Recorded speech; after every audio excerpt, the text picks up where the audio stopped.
welcome everybody back to this to my Let's Read Homestuck series. Fucking, let me do this real quick. New window. There we go. Thank you. Fucking hell. Yeah. So welcome back to my Let's Read Homestuck. I'm changing something real quick. Making sure that everything's set. Yep. Part 15. Good to go. Perfect. Yeah. So I'm gonna hang out for a second because I'm hungry. I got some Pocky here. I'm just gonna be munching on a little bit. Yeah, let me just get one of these bad boys up in here.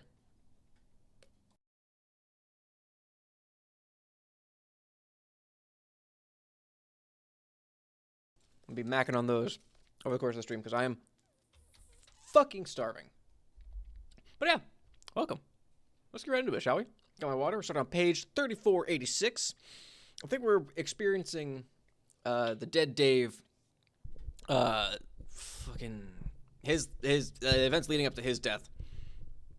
That one doomed Dave that Teresa got sad over. All right, so let's get into it. Hey, this ugly fucking rag. Yes, I think it looks pretty nice, but go on. And I went to take a nap. Teresa said I'd reach God tier, or I guess show me why I wouldn't. Did it work? Is this part of the process somehow? No, sorry. So then it's just a stupid, pointless dream. Not exactly. Wait. Oh yeah, I woke up, and then...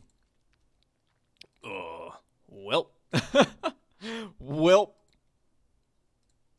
So then I'm dead. Yes. Then this isn't a memory or a dream at all. It's the afterlife. Yes and no. Yes and two no's. It is the afterlife, but what is happening now is taking place in a bubble, which is accessible to the living through dreams under the right conditions. And it is also your memory. The entry point for any bubble is always a memory, either a memory of the dead or a memory of the living dreamer. What the fuck? Come to visit.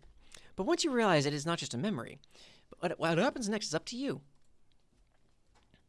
Okay, what is going on over here then? Is this some disturbing ghost hallucination? Should I start slapping myself or what? No, this actually did happen. I don't remember this. That's because it isn't your memory. This is Alpha Dave, the one who chose not to take the nap which led to your death. Fuck. Lucky bastard. So I guess Teresa tricked me. Did she? Didn't you ask for this? It would have been cool to know if picking one option would definitely kill me pointlessly, so yeah. But I guess I kept giving her shit about it, and I knew she was kind of crazy and morbid anyway.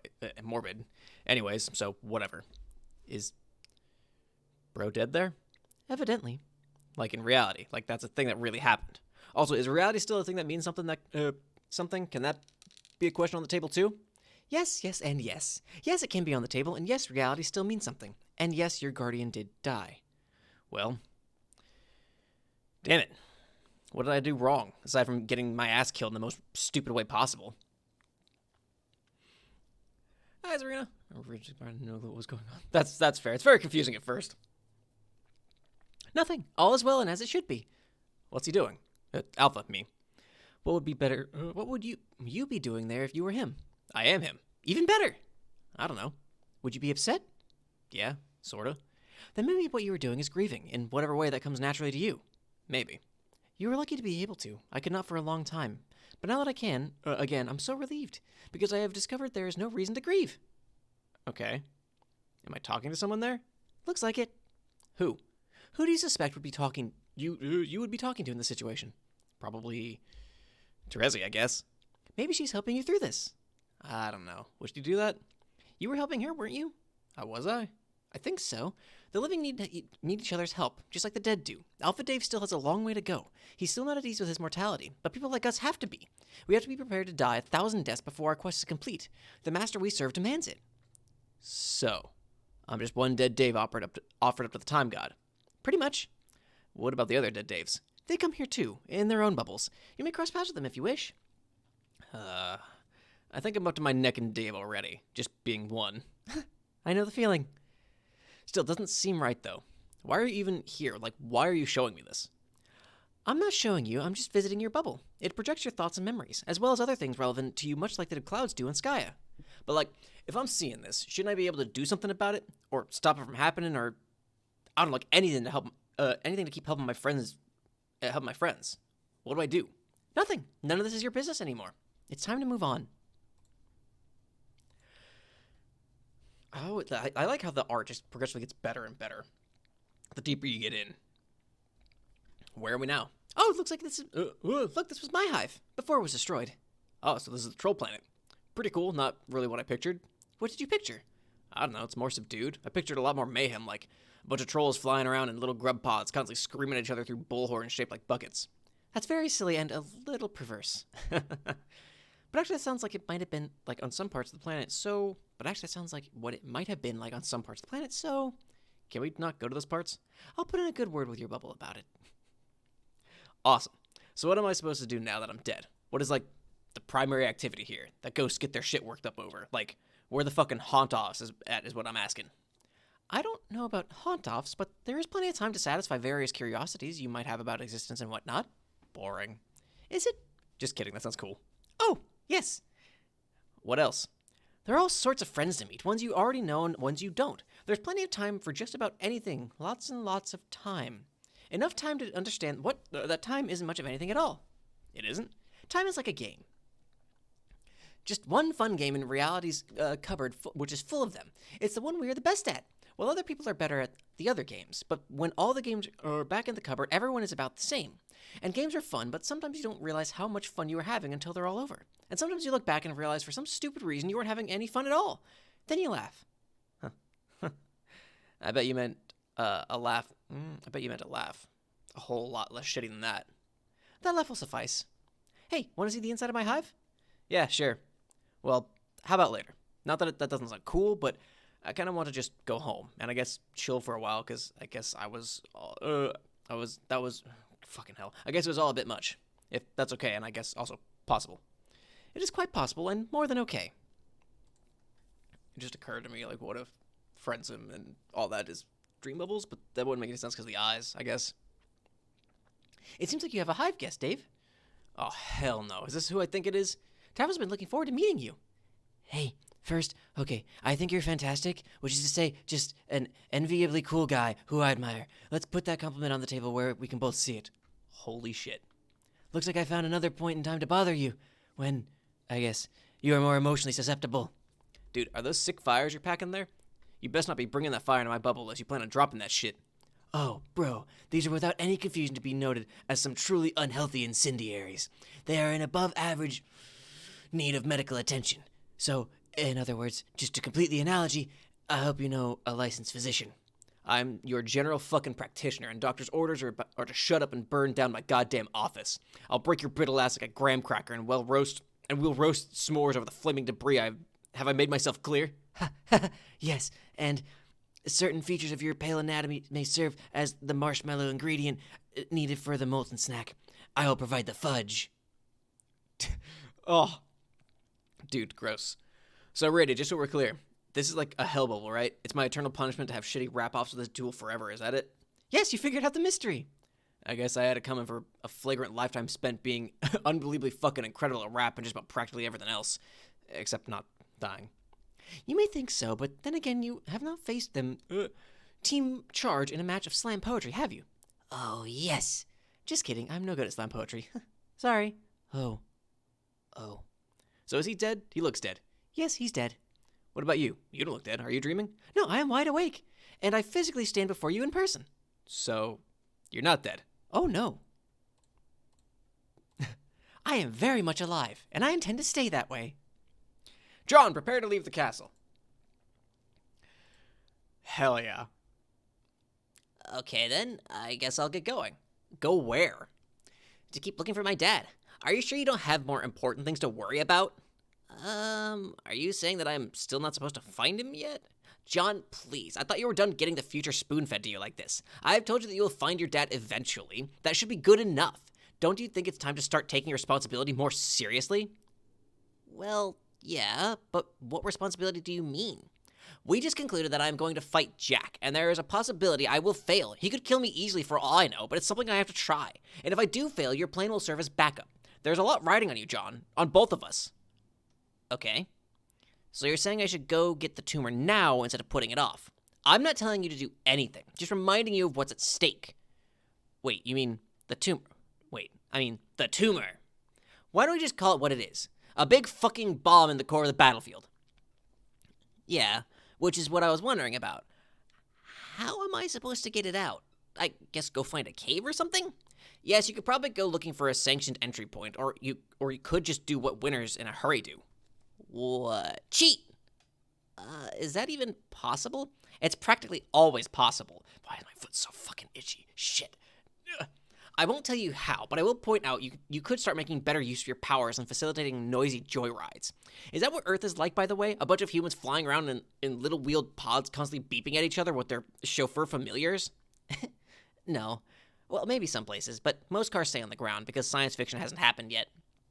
Anyway, I'm just saying it's time to do something useful and impressive with your powers, deliberately for a change. You're a god now, remember? Yes, but all I can do is make a lot of wind blow around. How's that supposed to help? Use your imagination. The windy thing of yours is more versatile than you think. All right, I'll try. I will try. Good. I think it's time for me to get going, too. I'll prepare for battle. Oh, man. I guess if there is nothing I can say to change your mind, and it's something you really have to do, then I understand. But how about this? What? Can this not be the last time we talk before you go? It would be nice to hear from you at least once before you leave to fight him. Yeah, you got it. I'll message you before I leave. In my future, too. None of this messaging me in the past nonsense before I even knew you. Of course. Okay, great. I will hold you to that, Vriska. It will be a certainty. That said, there is no need for any sort of farewell right now. Go do your amazing windy thing, John. Be creative. I'll talk to you later. Okay, I will. Later. Arachnid's grip ceased trolling ectobiologist. John, be creative. Here we go. It's a vacuum sound. Just... Oh, that hurts my eyes. Drill. Fucking hell. Battlefield. Quake. Oh, man. More wine for the lady? This woman sure does seem to like her wine. The gentleman has never met a woman quite so taken with the drink, or one as enchanting and beautiful for that matter. Whoops! The fellow has stained the mademoiselle's fine garment. The gaffe is unforgivable, and the only true course of chivalry would be to liberate the damsel from the sodden cloth and launder it immediately. But the lady has no concern for the purity of her finery. She has other things on her mind altogether. The woman has never met a gentleman so strong and considerate and handsome. She cannot tell for certain if her intoxication is due to her 7th glass of wine, or the contours of his proud, powerful nose, and the sensual aroma wafting from his pipe. The man and the woman are at ease. They have everything because they have each other. They know that together they can make through anything, whether trouble brings a bit of spilled wine on a chic lab coat, or reduces the very castle beneath their feet to ruins. Vriska, read Mindfang's journal. Yeah, that was right. Oh my gosh, okay. Okay. On the 14th bilunar perigee of the 2nd dim season's equinox, the orphaner poses a caligenous riddle like no other I've met. I am presuming him bothered by jealousy, and it would be sickening if it were not so marvelously amusing. But then, who but royalty could have the finned cheek to show disdain for the manner in which his black lover conducts her red conquests? Less has accelerated meeker than I to homicide, and the violation would hold me aghast, again, if his misgivings did not complement his so endearing arsenal of quaint flaws. It is impossible to stifle this grin even now as I write. I never should write these parts fully. There. Well, here we go. He surely understands this as my maritime overlord, a superior while through gritting fangs he would concede the expanse of my plunder makes his seem hardly worthwhile to trouble a map with good ink over. I don't feel like that was a sentence. I know he understands. I will take what I want. I expect nothing less from Dual-Scar, and truly, less would offend me. Is it the crude blood of my suitors from which I have taken enjoyment recently? If his displeasure is with my blithe treatment of the social order, then he has either not spent enough time in the warm company of my indifference, or is simply very stupid. I saw the look he gave. He's so secure and knowing I can't feel what's in his mind. He forgets the traitorous ways of his own face. His little looks are words to me, interjections in our deliciously bitter repartee. First, a look as I summon a slave from the hold, with such ease between my remarks. Why, yes, Dual-Scar, they were the very slaves in your hold until but this hour. Another ship deployed carelessly, languishing in strategic vulnerability. Is this not careless? Is this not our routine, our dance? What does this look, my dear Kismesis? Is it shame, envy, contempt for what he knows will follow? I nod her over. She is fearful, and it makes her prettier. He scoffs without a movement or sound. I know there is disgust feeding the shadows in his corner of my block. At least prick her in the light, he surely thinks. Determine what vulgar hue she bleeds before persisting with your abatement. Marquis, do try to understand, orphaner. Not knowing is the point, and if you truly understood this, your crusade against the gambling knots would not be among your Grand High Blood's most uproarious punchlines. If only one truly need to be so high to find it amusing. And so, not knowing, I take her will, but leave enough of it to enjoy her response. Her hands are in my service, but they still shake. They unfasten the first button at my jacket's waist, clumsily.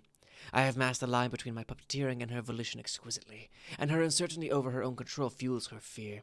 She unfastens the second button, and between the second and third I make a casual remark to Dualscar, continuing our conversation. He does not respond.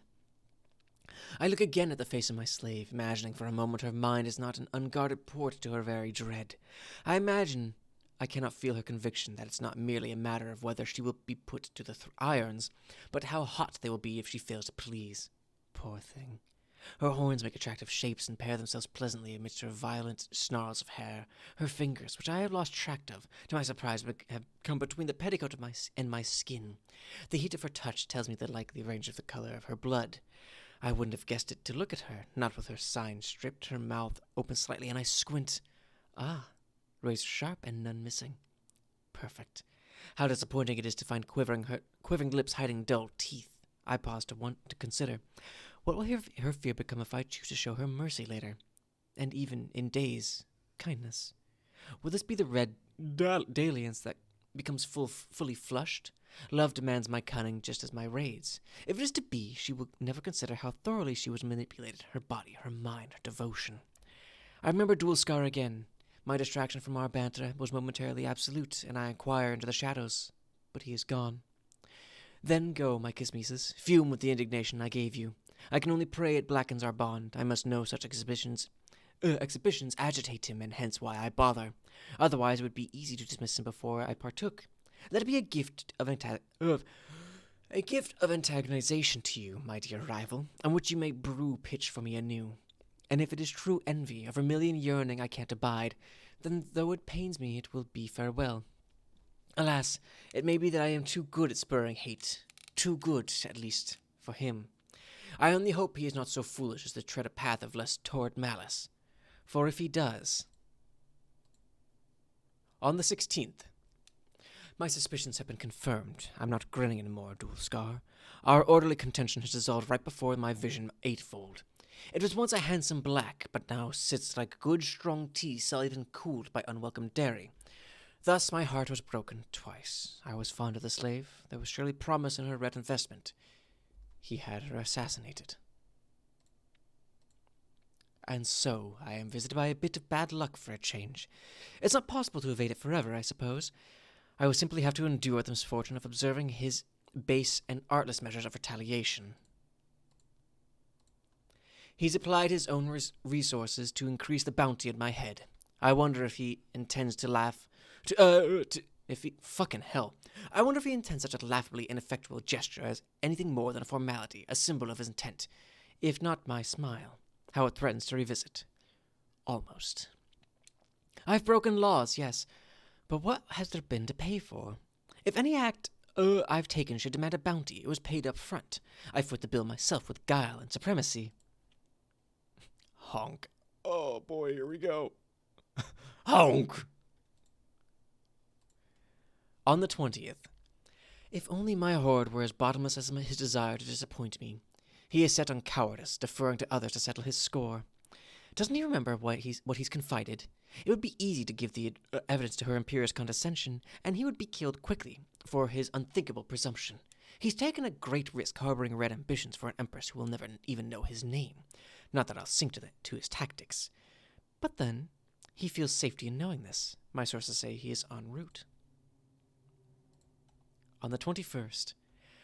This is one that was retconned, wasn't it? Because there used to be lime blood on the walls. On the 21st, I've learned Dualscar has reported to the Grand High Blood all the intelligence he has on me and my fleet. It was information he guarded closely to protect our once mutually cherished rivalry. He couldn't let it fall into the wrong hands, lest another Another besieged me more effectively and caused me to wax for the usurper. Not that he'd raised that match particularly high himself. The shortcomings I managed to overlook for the sake of a lover. I would have enjoyed witnessing the entertainment he prepared to please the high blood. His sense of humor was dreadful. It would have been a true miracle if he survived the appointment. Funny. I always imagined a grander entry in my journal for your demise, Dual Scar. But I should have realized you would die as you lived. A joke. One more humorous little sacrifice kindly given to the subjugators, and one step closer to the release of the vast honk they prophesize. I am overjoyed to understand now this was always your destiny. Oh, boy. Here he comes. Motherfunkin' honk! Motherfuckers. It's been nearly a week since Dual Scar's fitting end, and I'd all but forgotten the matter. It seems the subjugators were not particularly inspired by his revelations about my affairs. Sources tell me their response was to commission one of the court's neophyte legislators to conduct the investigation and bring me to justice. Neophyte Redglare is reported to be quite talented. I find no reason to doubt this. Still, how can I be caused any unrest to learn their recourse to send a lone, inexperienced bureaucrat to apprehend me? I cannot view this as anything other than full concession by the High Bloods. They now only seek to maintain the appearance of pursuing me. Maybe they find my exploits amusing? I couldn't possibly disagree. Those rare moments when my superiors show wisdom come perilously close to restoring my faith in the social order. As for Redglare, it would surprise me if I ever heard her name again. If she finds me, then I welcome her challenge. But I am so confident she will play no relevant role in my future, I won't even bother peering into my oracle to satisfy my curiosity. Hey, scene 3-time showdown combo. Fine, activate my motherfucking flash again. Fuck you, Google.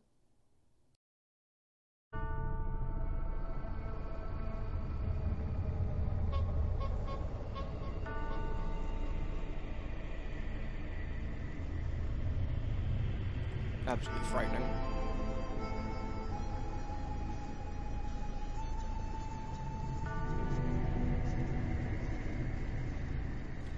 The roll.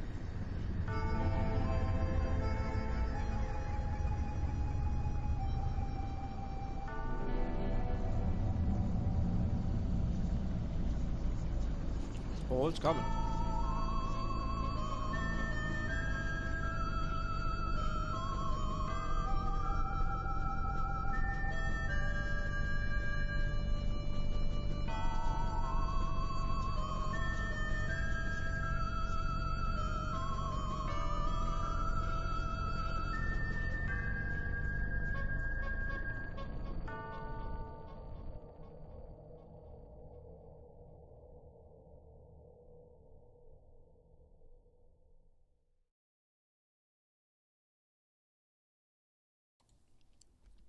I forgot.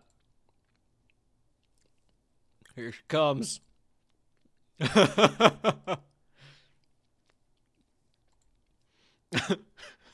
Just a loud honk. Honk. Oof.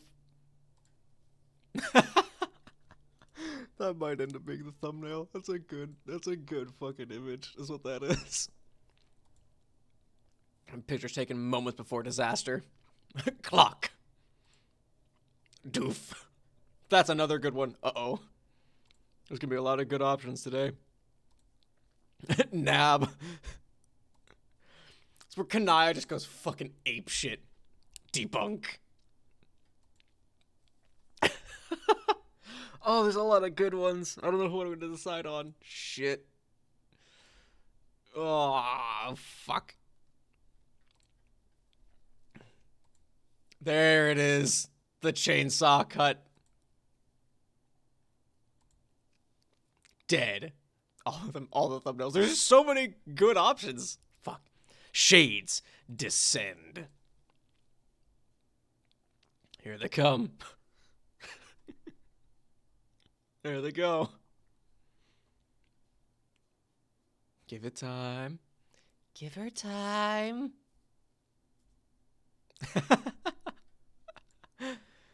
Oh, what a badass.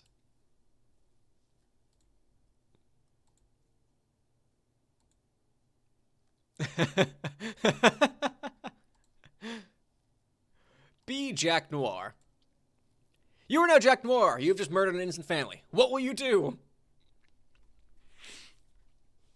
A lot of things happening all at once. Accessorize immediately. You begin claiming trophies to celebrate your magnificent triumph over the defenseless yet loving couple. The man's hat suits you perfectly. It is plain and serviceable. Yes, that looks good on you. The only way the look could possibly be improved is if it was blacker. Or bloodier. Take a prize from the lady. Oh, excuse me. This beautiful scarf will look quite dramatic as you soar through the air, scouring the surface for new victims. It is finely crafted and the fabric is wonderfully soft. Your powerful nose detects perfume. The odor is pleasant. Wait, this pipe is great too. It makes you look dignified and thoughtful. Yes, this will be your trophy as well. Trophy binge. Yes. Yes! All of the glorious trophies will belong to you. There is no possession of the fallen so trivial that it would not make a splendid adornment to your intimidating visage. Wait, no! This is in fact so very, very stupid. Fucking hat you're forced to wear fair. This is no way for a killer of your elite profile to dress. Your rise to omnipotence has had a regrettable influence on your vanity, it seems. Have you forgotten the original grievance with your frivolous attire that got you here? That's it. No more trophies. You are swearing off trophies forever. Probably. Okay, you'll keep one trophy, but only one. You can never stay mad at Cal. He is a true friend, the only one you have ever known. God, you are so bored. Sniff out new prey. Sniff, sniff. Sniff, sniff. Sniff, sniff. What is this parfum? It used to be that when you were bored with paperwork, you would go distract yourself by sharpening one of your favorite knives or give your most disapproving scowl through a fenestrated wall to survey the kingdom. But those were simpler times. There is only one cure for boredom befitting a demigod, and that is more senseless killing. You consult your proud long snout for assistance with the hunt. You pick up the maddening scent of one of the young graveyard stuffers. You are sure it is the same one you slaughtered earlier, and yet his stench remains, confounding you from every direction. It is as if the breeze which carries it deliberately seeks to obfuscate the odor's origin. Your thoughts become more murderous with each blustery taunt. Succumb to unfathomable bloodlust. You are consumed by murderous thoughts, and you prepare to embark on a killing spree to end all for fuck's sake, you start thinking about dog things again. Why do bones have to be so delicious and enticing? Suppressed thoughts of unfathomable snossages. Oh.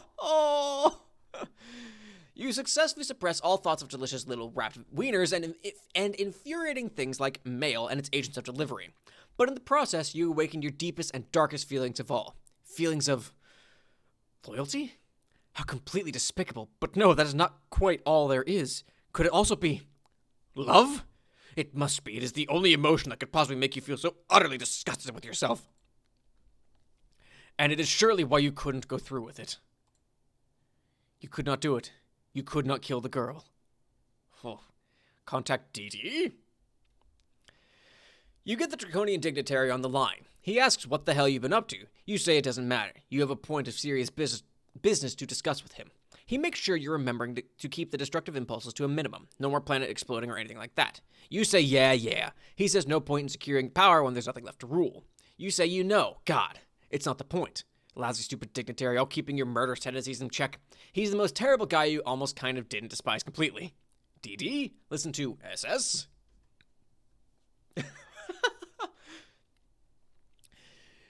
You attempt to humor the sovereign slayer's demands diplomatically. There's a narrow line to walk between obeying the orders of a clear superior and blindly facilitating a perfectly useless genocide. It takes a very savvy breed of psychopath to pull it off. The slayer is yapping about some girl. Probably one of the young players who can no longer provide any serious threat to your rule. But he wants you to go kill her anyway. You ask why he doesn't go kill her himself. He says it's complicated. This guy, you swear. You tell him you're busy with things that actually matter, like running this kingdom on his behalf and all, levying taxes, oppressing consorts, all the unpleasant chores he would never dirty his snout with. He says this is more important than any of that stuff. You say fine, just send the droll after her. There's a moment of radio silence. He says, you mean the courtyard droll?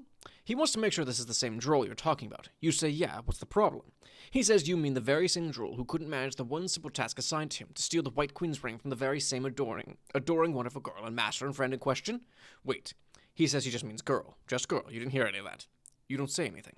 He says, fine, you win. Sick the stupid droll on her. What does he care? Contact CD? You hit up the droll. Slayer was right. This guy's clearly incompetent. Still, the only real objective here is to get him to stop breathing down your neck with his awful dog breath. Looked at the drolls on the battlefield. He says he is still looking for the Queen's ring. He says he's made a new friend to help him with his search, but it is terribly breezy on this planet, and his new friend keeps blowing around, making the search more difficult. He says thank goodness he's not wearing one of his finer hats. It would be just dreadful trying to keep it on his head in such weather. You say you don't care about any of that stuff, and tell him to shut up. CD? Listen to DD? The dignitary is one of your superiors who makes you nervous. The list of superiors who make you nervous in fact includes all your superiors. It includes many of your inferiors as well. He tells you to forget the ring. You failed your mission and you are never going to find it.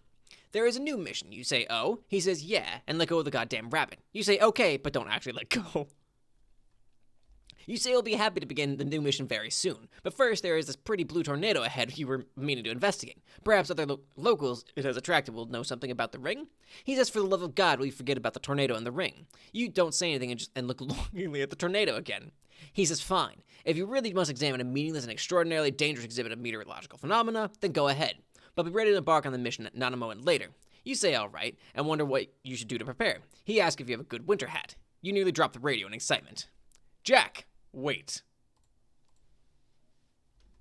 I find the way they speak through the narrative. Yeah, I love that it's just like a bunch of back and forth. Like, he says this. They say, you say this. He says this. You say great. Like, I love it. There. Now that those wheels are in motion, you guess you could put your mind at ease for a while. You find nothing quite so troubling as the intrusion of a positive emotion. You are momentarily afforded the peace of mind to resume a dull, quiet life of semi-restrained murder. Maybe you will wait here and see if the boy shows up. It's reasonable to assume he will seek these adults. Certainly easier to let him come to you than follow an untraceable scent. Or maybe you will look take a look inside this castle. Perhaps there are survivors here fit for the offing? You guess that could serve some amusement. You wonder if it will always be like this. What sort of future does a new god have to look forward to?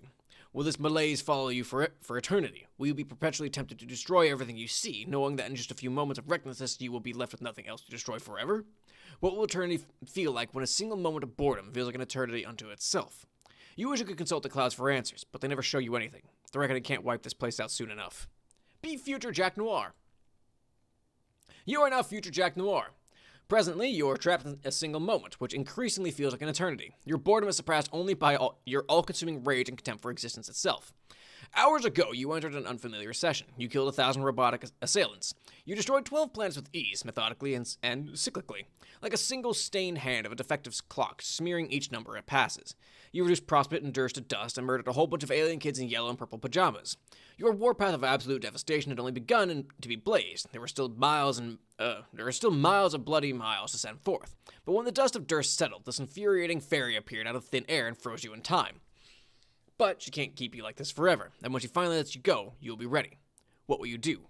Aside from nothing, that is. Wait. You attempt to be patient. You fail miserably. Be Aradia. You are now the Maid of Time, recently resurrected from the crypt of Durst. Your name is Aradia Megiddo, and for the first time in your life, you feel truly alive. You just incapacitated Jack Noir with a spell, but a demon so powerful requires your full concentration to subdue. He will break free any moment. You may release him and die now, or you may continue to hold him and die later. What will you do? Aside from die, that is. Release him. There she goes. You're done with dying. Soon, friends will arrive. They will need your help.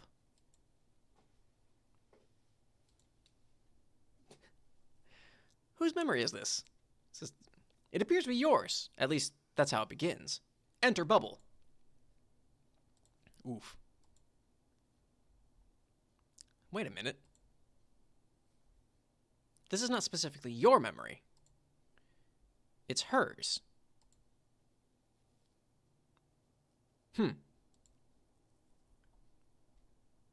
Okay. Oh, gosh.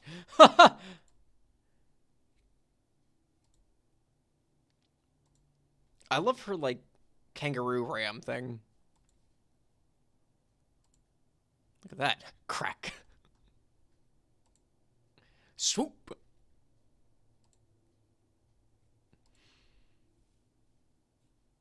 Do you have a little cow? Yeah, what? There's a wallet in it. Okay. I remember this. Report discovery.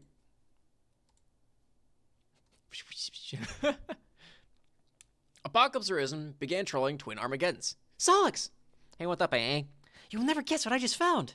Won't I? I doubt it. Was it the matching ruin site? Yes. How did you know?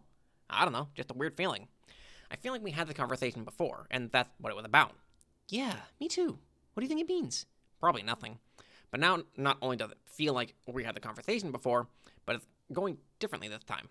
So it's extra weird. Maybe your voices are involved? I don't know, maybe. Maybe yours are too? I don't hear a goddamn thing, do you? Wait. Yes. She's very quiet, though. I can't tell what she's saying. Oh, well. Why don't we pretend there is no spooky paranormal phenomena going on just this month, and talk about what you wanted to talk about? Good idea. Okay, do you remember what we talked about regarding Kanaya's ruins? Sorta. I asked you for your help in understanding the glyphs, I guess. Are you just being difficult, or do you really not remember? I guess I don't find the whole mystery of the ruins as exciting as you, okay? Well, obviously, but I really appreciate your help anyway. Sure. How can I help then? Well, you said you'd need another set of glyphs to make sense of them. You speculated that there might be another set of ruins. You even guessed they would be blue. It turns out you were right. Don't you think that's pretty cool? Oh yeah, I am awesome about that for sure. But I can't shake the feeling that these ruins are going to be nothing but trouble for us. But you say that about everything. That's because it's fucking true about everything. No, it's not. I did find some other neat things down here too, which are strange but quite harmless and not foreboding in the least. Like what? Like this amazing hat! It is an authentic archaeologist hat. It's so hard to find them in this style. There are no horn holes, but I love it anyway. It's great. Pretty sweet, eh? Hey, didn't you also find some bits and pieces of your bizarre robot doppelganger? I wasn't going to tell you about that. Damn it, how did you know? I don't know, I just remembered some more shit about the discovery. God, sorry. This is so stupid. Yeah, well, I guess that's the kind of shit you have to deal with when two psychics talk to each other about stuff. Maybe. Why don't we pick this up again later when we're not feeling so weird? Well, okay. Apocalypse Arisen began trolling Twin Armageddons and Apocalypse Arisen. Sorry to interrupt. I wanted to give you both a chance to remember it doesn't look like this is going anywhere. But it doesn't look like this is going anywhere. What the fuck? Wow, what? Is it coming back yet? Is what coming back yet? Who are you? Whoa, hold on. Why am I talking like you suddenly? This is a memory in a dream bubble. That's right. Oh. That doesn't really answer my question, but okay. You changed your voice because you remembered, like I did. Remembered what? That I died. This is my memory and also hers. But I went on to become the robot whose remains are in this crater, whereas she did not. I don't actually know her story or how she got here, but for me, this is the end of the road. This is the afterlife. Well, shit, so am I dead too? Nope. You were just asleep. You were also blind. Holy shit, I can't see. Yes, that's what being blind means. Wow, awesome. Way to be awesomely sympathetic to my terrible new problem, eh? Solix, will you shut up and stop being so tragic for once? You knew this was going to happen. Your prophecies of personal doom were practically all you ever talked about. I think you were looking forward to this, honestly. She's right. I can't believe this. It's almost as if I'm getting double-teamed. Damn, that didn't feel right at all. I think I might have to retire the whole bifurcation gimmick, puns and all. Actually, that is kind of a relief. Maybe you're right. I'm feeling better about this already. Great! You should be able to relax now that you've been released from the curse of your vision twofold, just like you said you'd be. You are now merely doomed. Oh. That's awesome? Being doomed isn't that bad. I spent most of my life that way, remember? At least you have the luxury of understanding, and the best part about being doomed is you only have to put up with it until you die. That's the spirit! Actually, I guess I don't have to keep talking like I'm doomed anymore, do I? Nope. This is so weird. Why am I even listening to here? Fuck, I cannot believe I just made that face. God damn it. Oh yeah, also, why the fuck are my teeth missing? I don't know. Okay, well, great. Glad we got to be the fucking bottom of we got to the fucking bottom of that mystery. Mystery. Man, I can't even lisp anymore if I try. Please don't laugh. I can tell you're both enjoying this. I can smell it using my new blind guy nose powers. Really? No, not literally. I was joking. I mean, not yet. Maybe I'll ask TZ about it when I wake up, though. Hey, what was that noise? What noise? I think someone else is here. Oh, it's Jade. Jade? What the fuck? Who's Jade? She's one of the humans we met after you died. Okay, I guess I'm out of the loop of chronology for once. That's fine, you'll catch up. Hey guys, I hope I'm not interrupting. Oh, boy, there's a lot of voices going on. Well, yeah, you kind of were. Sort of a reunion of close apart of friends going on here, but no big deal, I guess. Oh no, I can leave. No, don't. Solix, try to be polite. There's no reason at all for you to feel hostile toward them anymore. Jade is very nice, and she did nothing wrong. None of them did, so when you wake up, maybe you should try to reconcile with them, or at the very least, just say hello. Didn't you? Did I what? Be nice to them or whatever before you exploded? Well, no, but I should have. I did with you before I left, didn't I? I guess so. This is awkward. Shush, you! What actually happened after I died? It sounds complicated. It is! I'll get you up to speed, I promise, but guys, come on, let's not scare away our guest. Okay, then I'll shut up. I think one Aradia saying things is more than enough, probably. You can say that again. But I mean, don't say it again literally, because that's kind of the whole point and would completely contradict— Oh my god, shut up! It's okay. I can take another nap later when you guys aren't busy. No, Jade, it's okay. Please stay. I'm curious about why you are here. Well, I've just been enjoying these little naps more and more lately. Each time I go to sleep, I meet more new people and learn so much. But I still can't get Karkat to take a nap. Boy, talk about a guy who is anti-nap. Yeah, what a douche. Seriously.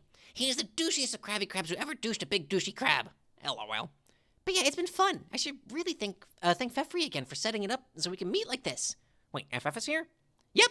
Oh god, why didn't that occur to me? Where is she? Probably in another bubble. But you'll find her, maybe during your next nap. Well, shit, why can't I just go glub around out there in the ring and find her now? I mean, aside from the fact that I'm blind and completely useless. Navigating between bubbles is difficult here. It's better to drift between them naturally as they intersect. Not spatially, but through common points in memory. To navigate the furthest ring, you need to have mastered the flow of time. That's why I'm here. I'm alive again, so I may assist the dead in this way. Huh. Jade, tell me, have you seen me here before? I mean, me dressed like I am now, wearing my godhood. Yeah, you were really nice and helpful. Wait, what? You're wearing a godhood? Why didn't you tell me that? What gives? Or that you came back to life? I'm wearing a hood and have butterfly wings. What else would you like to know? Man, being blind is dumb. Can I, grope you or something to get up on the date on your appearance? Would that be weird? Yes, Sox, that'd probably be pretty weird. I think your outfit looks cute. I love your wings, too. Thank you. Your outfit is quite spiffy, too. I like that skirt a lot, especially. Is that a skirt? I'm not quite sure. Rolling my eyes is what I would be doing if that were possible. Shush! Hey, come on, you were making a point. Yes, okay. You see, those encounters you had with me before have not happened for me yet because I have only just arrived. Time follows strange paths here as to space. If you travel a great enough distance, you may discover you are also traveling either backwards or forwards in time as well. Just as if you stay in one place for too long, the geometry of space surrounding you will become unreliable. You may swap the air to your left and discover you have just slapped yourself. The only way to make sense of it is to understand either property very well. And since I am new here, I have some learning to do just like everyone else. But I do know one thing. What? I knew that the first bubble I would enter would be an important one for us to visit. What's so important about it? Hang on, we're moving on to a new memory. Hold that thought. Shift. It's a plane shift spell is what it is. It is important because it will help us begin to understand why we are all here. What do you mean why we're all here? You mean in the afterlife? That's easy. Because she's asleep, she's dead, you're alive, and I'm blind. Could be simpler. No. Not why we are in the bubble now, but why we all exist in the first place, and why we all went on this adventure together. Oh, that. Why are we here? I forgot the fucking line. How could I forget the line? Shit. There's much to understand, and I believe it all begins with one sequence of events. Watching will help those who've passed to understand the purpose of their sacrifice, and those still living to understand what must be done to complete the journey still ahead. We will let the memories lead the way. Are you guys ready? I'm ready. Okay, let's allow the next memory to take shape. I believe it is Kanaya's. I will reprise my role in a conversation I had with her shortly after I discovered the ruins. Everybody hide and try not to spoil it for her until she remembers. Here we are. Look at them hiding. Oh, I love it. Hey, Kanaya, there's something I want to give you. Oh, really? Yes, it's something very odd I found when I discovered the ruins the other night. I don't know what its archaeological significance is yet, but I suspect you will be able to repair it. This is a dream, isn't it? Wow. I mean, Wow, you figured that out very fast. It seemed obvious. Either I'm sleeping or I'm dead. Which is it? Oh, I'm sure you are alive. You are unconscious now and will likely wake up as your new self very soon. My new self? Yes, you are undergoing a metamorphosis, which you have been groomed for since you were very young, much like I was for my various personal iterations, including this one. You mean being a ghost and then a frog and then a robot and then a fairy? Yes, But it sure sounds silly when you at least list them all like that. Kind of. What do you mean we have been groomed? well, That is what we are about to find out. If you will oblige us by continuing with this memory. Okay, what do I do? Why don't we go through this conversation again to the best of our recollection? But I guess rather than acting it out, we can just talk about it, the old-fashioned way. Was what we were attempting before not old-fashioned? I have no idea. It seems to me the nature of the afterlife is probably very old-fashioned, maybe even the most old-fashioned a thing can get. Yeah, you know what I mean, though. Yes, then. This was when you were about to give me that unusual gift from the ruins. Yes. Yes, and then I had Solix deliver the pieces to you so you could stitch it back up. Solix, that is your cue. Come out and play the part. So we don't have to hide anymore? No, of course not. Obviously, the jig is up. Everyone can come out now. Yay! Fucking teeth. So, okay, so I'm supposed to act out what I did before when I brought her these shitty doll parts. Is that's what's going on here? Yeah, I'm still not sure, Aradia. Are we supposed to be role-playing? No, guys, come on, this isn't that complicated. We're just revisiting the past just like we would if we were talking about it. But if it just so happens we can watch it happen as we talk about it. And as a matter of fact, the story does involve a role-playing game, but not in that way. That's kind of stupid. You're stupid and you sound stupid. Hoping fifth. I both sound stupid. Why the fuck is my mouth full of all these teeth suddenly? I don't know. But you may be waking up soon. Oh, okay, great. Though I will miss the rest of the cool story. Okay. Maybe not if we hurry this along. Wait, before we do. Hi, Kanaya, it's nice to meet you. Hi, Jade. What is that thing you're wearing? You don't like it? No, I didn't mean to sound so disapproving, but I do think more colorful apparel suits you better. Yes, I know you told me. I did? Yes, but you probably haven't yet. Not from your perspective. I could not help but overhear you are asleep now. You told me all about what happened after you woke up. About what? About how you turned into a vampire. What's a vampire? This is ridiculous. Solix is right. I mean, Solix. Kanaya, tell us what happened next. Well, there isn't much to say. I repaired the doll and made him a nice outfit, with a far more becoming palette and fit than the absurd tatter she was found in. I thought, at least. Yes? Should there be anything else to this story? Not really. Is that Dave's puppet? Yes. Huh. Oh, shit. I guess I'm out of here. Bye, Solix. See you later, everybody. Bye! Anyway, that is all I can remember. I quickly began to find the doll unnerving, so I put him away. To my knowledge, he has remained secure in my block ever since. Is he relevant in some way? Guys, why do you have Dave's puppet? What is going on here? Yes, Aradia, it seems you have some foreknowledge of this narrative. Maybe you could tell us why any of this is important. This is only a piece of the story. The other pieces will fall into place with successive memories, and it will all become clear. But, yes, all right, I will eliminate some suspense and try to serve as a much better guide on this tour through the catacombs of our collective subconscious. The separate tunnels we once traveled in the dark as individuals we now retrace together with a torch. On the walls we illuminate the ruins which describe a convoluted origin story, an origin we participated in. We were spurred to these actions by that which was being originated, and incited to acts of revenge as we were turned against each other. Great. Good. I don't remember this. I mean, I remember getting jumped off the cliff by my legs, but not the thing I'm doing now. No, our manipulator disguised his tracks as well. Do I have to lie on the floor like this? Is that important? No, Tavros, you can get up. Also, can we, or at least I, be not in this memory? Because it's one that's not as great as most. We will leave it soon, but you were doing something very important here. What was I doing? Writing a part of the code. Okay. What the fuck? An incomplete fragment consisting of 4 symbols comprising the first word of a binary refrain. A pair of sounds emerging from the belly of a fabled tyrant's menace. But you authored only one sound of the pair. I would write the other. Tick and talk. Okay, interesting.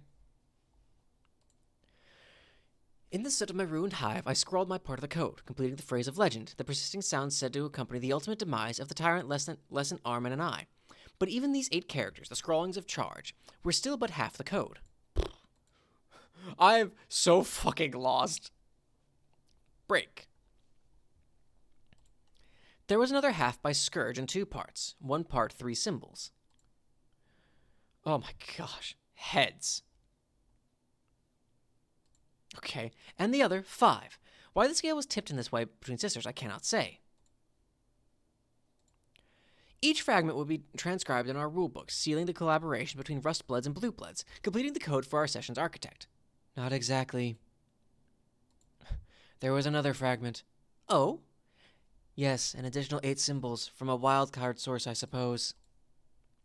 Oh boy. Honk honk. You forgot what this all meant. You'll remember soon. I'm hoping, as I'm so fucking lost. I don't have any recollection of this happening. It came from a timeline not meant to happen, the one I came from to ensure it wouldn't, thus sealing my fate. Boy, howdy. I believe the fragment was gibberish from a lunatic. After completing his rampage through our sessions, since it was not part of the scripted chronology, I was oblivious until it was too late to stop it. Not that it would matter if I did, the timeline had already gone astray. I pieced together what had happened by sleuthing the various scenes. Oh, that's right. He murdered Trezzy and Karkat. I remember that. And discovered the text which the code was recorded in. I decided to return to the Alpha timeline with the text as evidence for his madness, I guess. In the Alpha timeline, this text was destroyed in an explosion caused by a computer virus. This explosion did not take place on my timeline. I identified this event as the difference prompting the offshoot, and I returned to our planet via the Reckoning just as I did at the end of my life, though that timeline deliberately to influence events quietly to make sure it happened, and later joined the rest of our doomed selves to help defeat the king. The others surely had similar responsibilities along the way. Fucking hell. As for the book, I lost track of it shortly after I arrived. Yes, we all lost track of our books. They were gathered surreptitiously by agents assigned to the task. That's a weird inflection that I had there. And in the veil their codes were merged with the ghost imprints of other mysterious artifacts. Ah! Our first guardian was brought to life on the Seed to Pass Through Sky's final gate of defense, the first to find Alternia. Be Scratch. Can we be Scratch? You once again... Oh, okay, we can be Scratch now, apparently. You once again try to be Doc Scratch, and fail spectacularly. You can't be him no matter how hard you try. It is impossible. Oh, boy.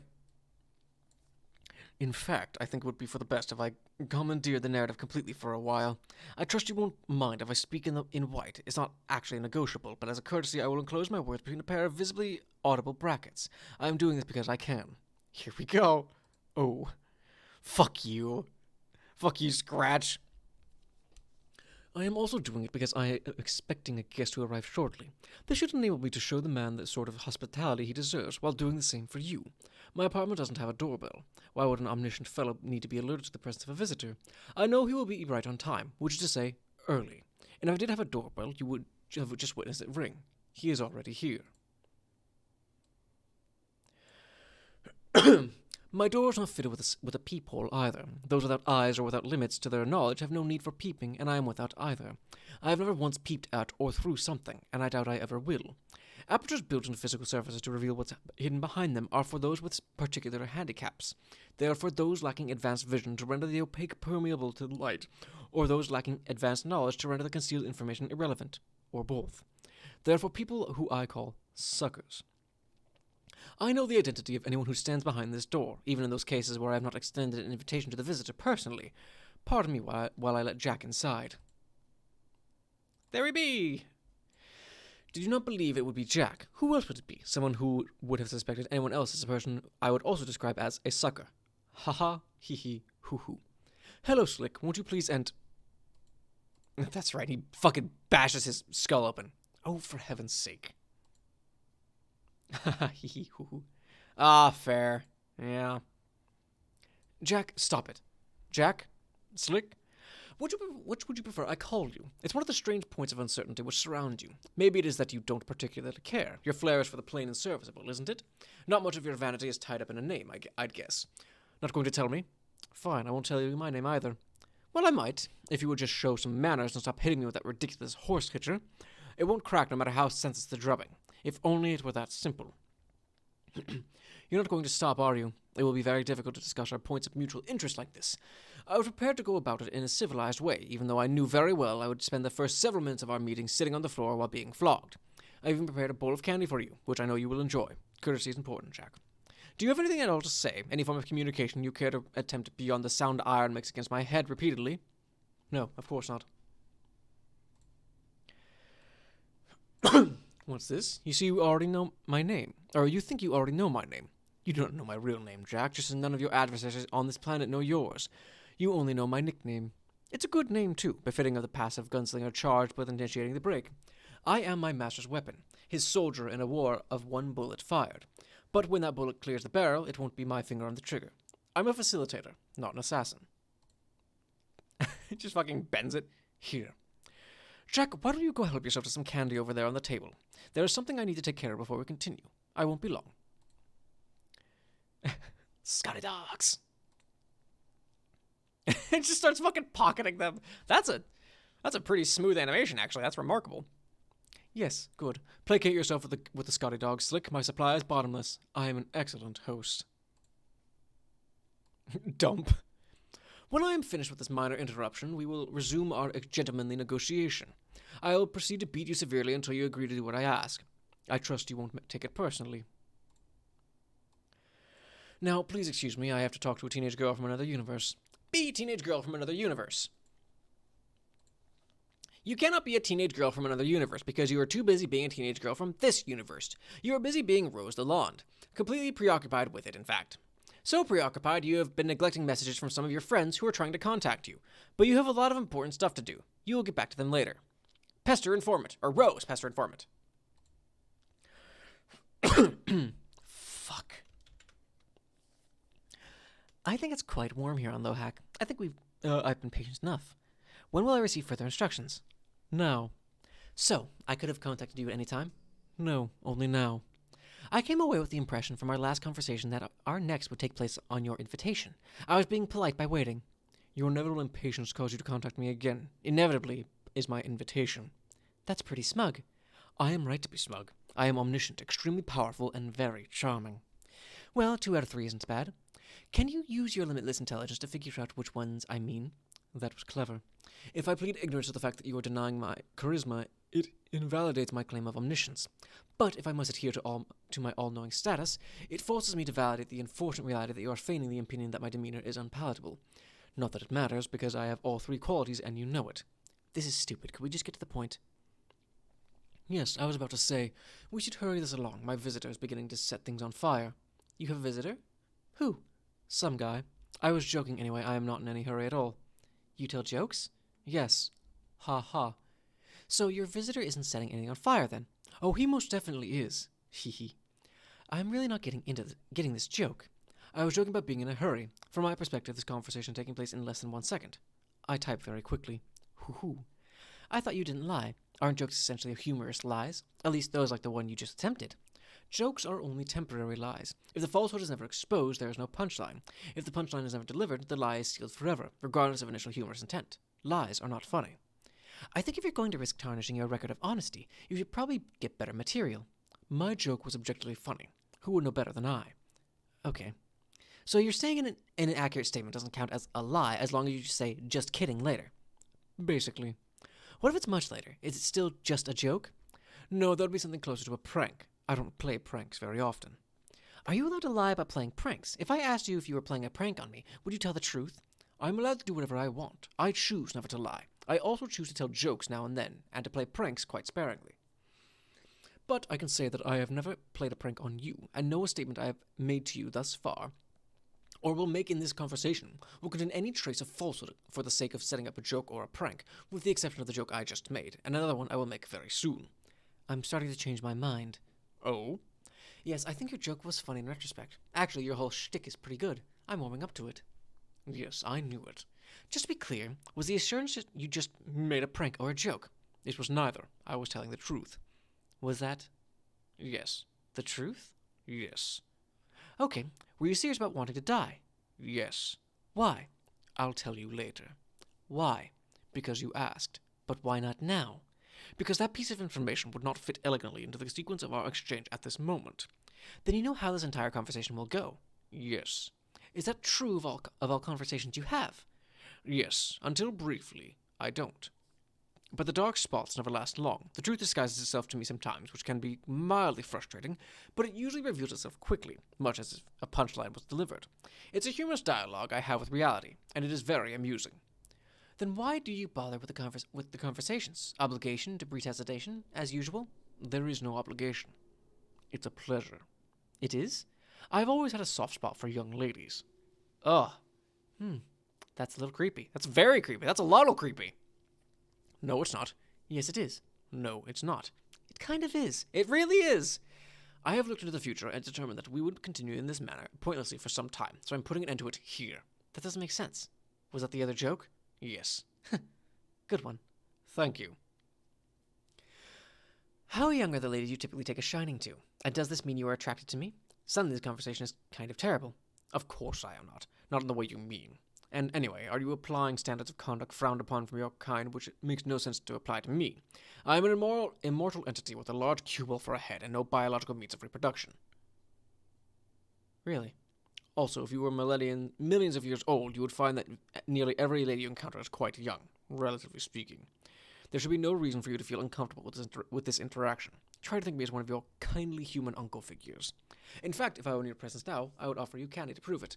Oh my god. What? Can we talk about the scratch instead of this? Yes. Please. Fuck. Oh. I vaguely remember this. It's still awful. It's so... Ugh. Just icky. It's just icky.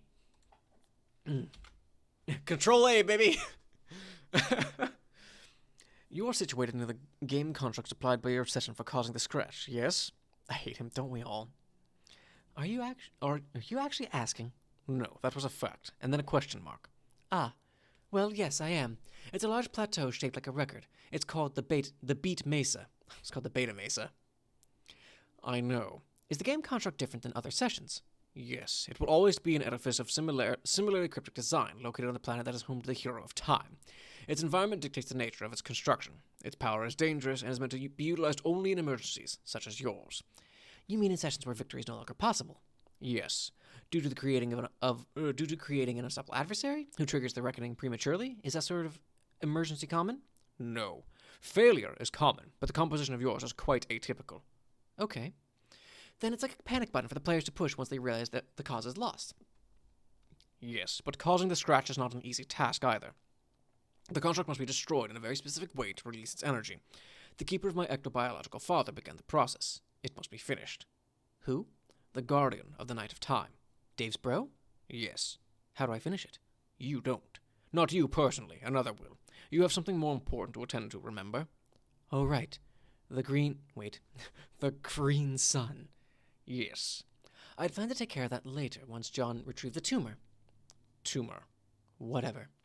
Your plan will have to change. You aren't ready to cause the scratch yet. Like I said, it's difficult. What will the one who does it have to do? I should let them know. You will have to scratch the surface of the plateau across its full diameter. I see. This terminology can be very literal sometimes. You will require a certain needle to scratch a breach in the surface that will be adequate. I have needles. Your needles won't suffice. Then where do I get ones that will? Again, you won't. This task is out of your hands. The needles must be acquired from the denizen of the Witch of Space. Her quills are very large and potent. They will be able to cause a scratch. This really seems more elaborate than you led me to believe. I didn't need you to believe anything. I told you to find the construct and await advisement on the scratch. The plans you were making were based on assumptions and fabrications of your imagination. You were writing more stories, much like those about your false magical men. I wish what I'd written in my private journals could be confined to your dark spots. I don't. I find your stories entertaining. You're being creepy again. No, I'm not. Besides, the White King agrees with me. What? For a Seer, your vision of events surrounding you is rather limited. It's charming. Just, please stop complimenting me. No. Ugh! Awful. Oh, that's so fucking rad. Fine. Then please at least try to sound more sarcastic when you do it. Oh, sure. I'm really going to do that. Yes, very likely. Then the scratch will be implemented later, by either John or Dave, I presume? You used a male pronoun. Yes. I guess it makes sense that it would happen later. My understanding is that Jack will not be banished from the session until near the end of the reckoning. Yes, Jack will exit your session later, but this has nothing to do with the scratch. Not directly, as you imply. I don't understand. I thought that was the point of the scratch, to open a rift in space-time, as it were, and banish him to the troll's session. No, that is not the purpose of the scratch at all. The scratch does not open a rift in space-time. Then why have you directed me to cause it? Does it have something to do with enabling you to die? No, not directly. The scratch has nothing more to do with my death than any other single event ultimately contributing to my demise. I think it's disingenuous for you to behave as if I have not been misled. You say you don't lie, but what about lies of omission? Lies of omission do not exist. The concept is a very human one. It is the product of your story writing again. You have written a story about the truth, making emotional demands of it, and in particular of those in possession of it. Your demands are based on a feeling of entitlement to the facts, which is very childish. You can never know all the facts. Only I can. And since it's impossible for me to reveal all facts to you, it is my discretion to decide which facts will be revealed in the finite time we have. If I do not volunteer information you deem critical to your fate, it possibly means that I am a scoundrel, but it does not mean that I am a liar, and it certainly means you did not ask the right questions. One can make either true statements or false statements about reality. All the statements I make are true. Unless you're joking. Yes. Ha ha, hee hee, hoo hoo? Exactly. Then I guess I'll start asking better questions. Good. I'll make a seer of you yet. Will you? Yes. You can start by shoring up the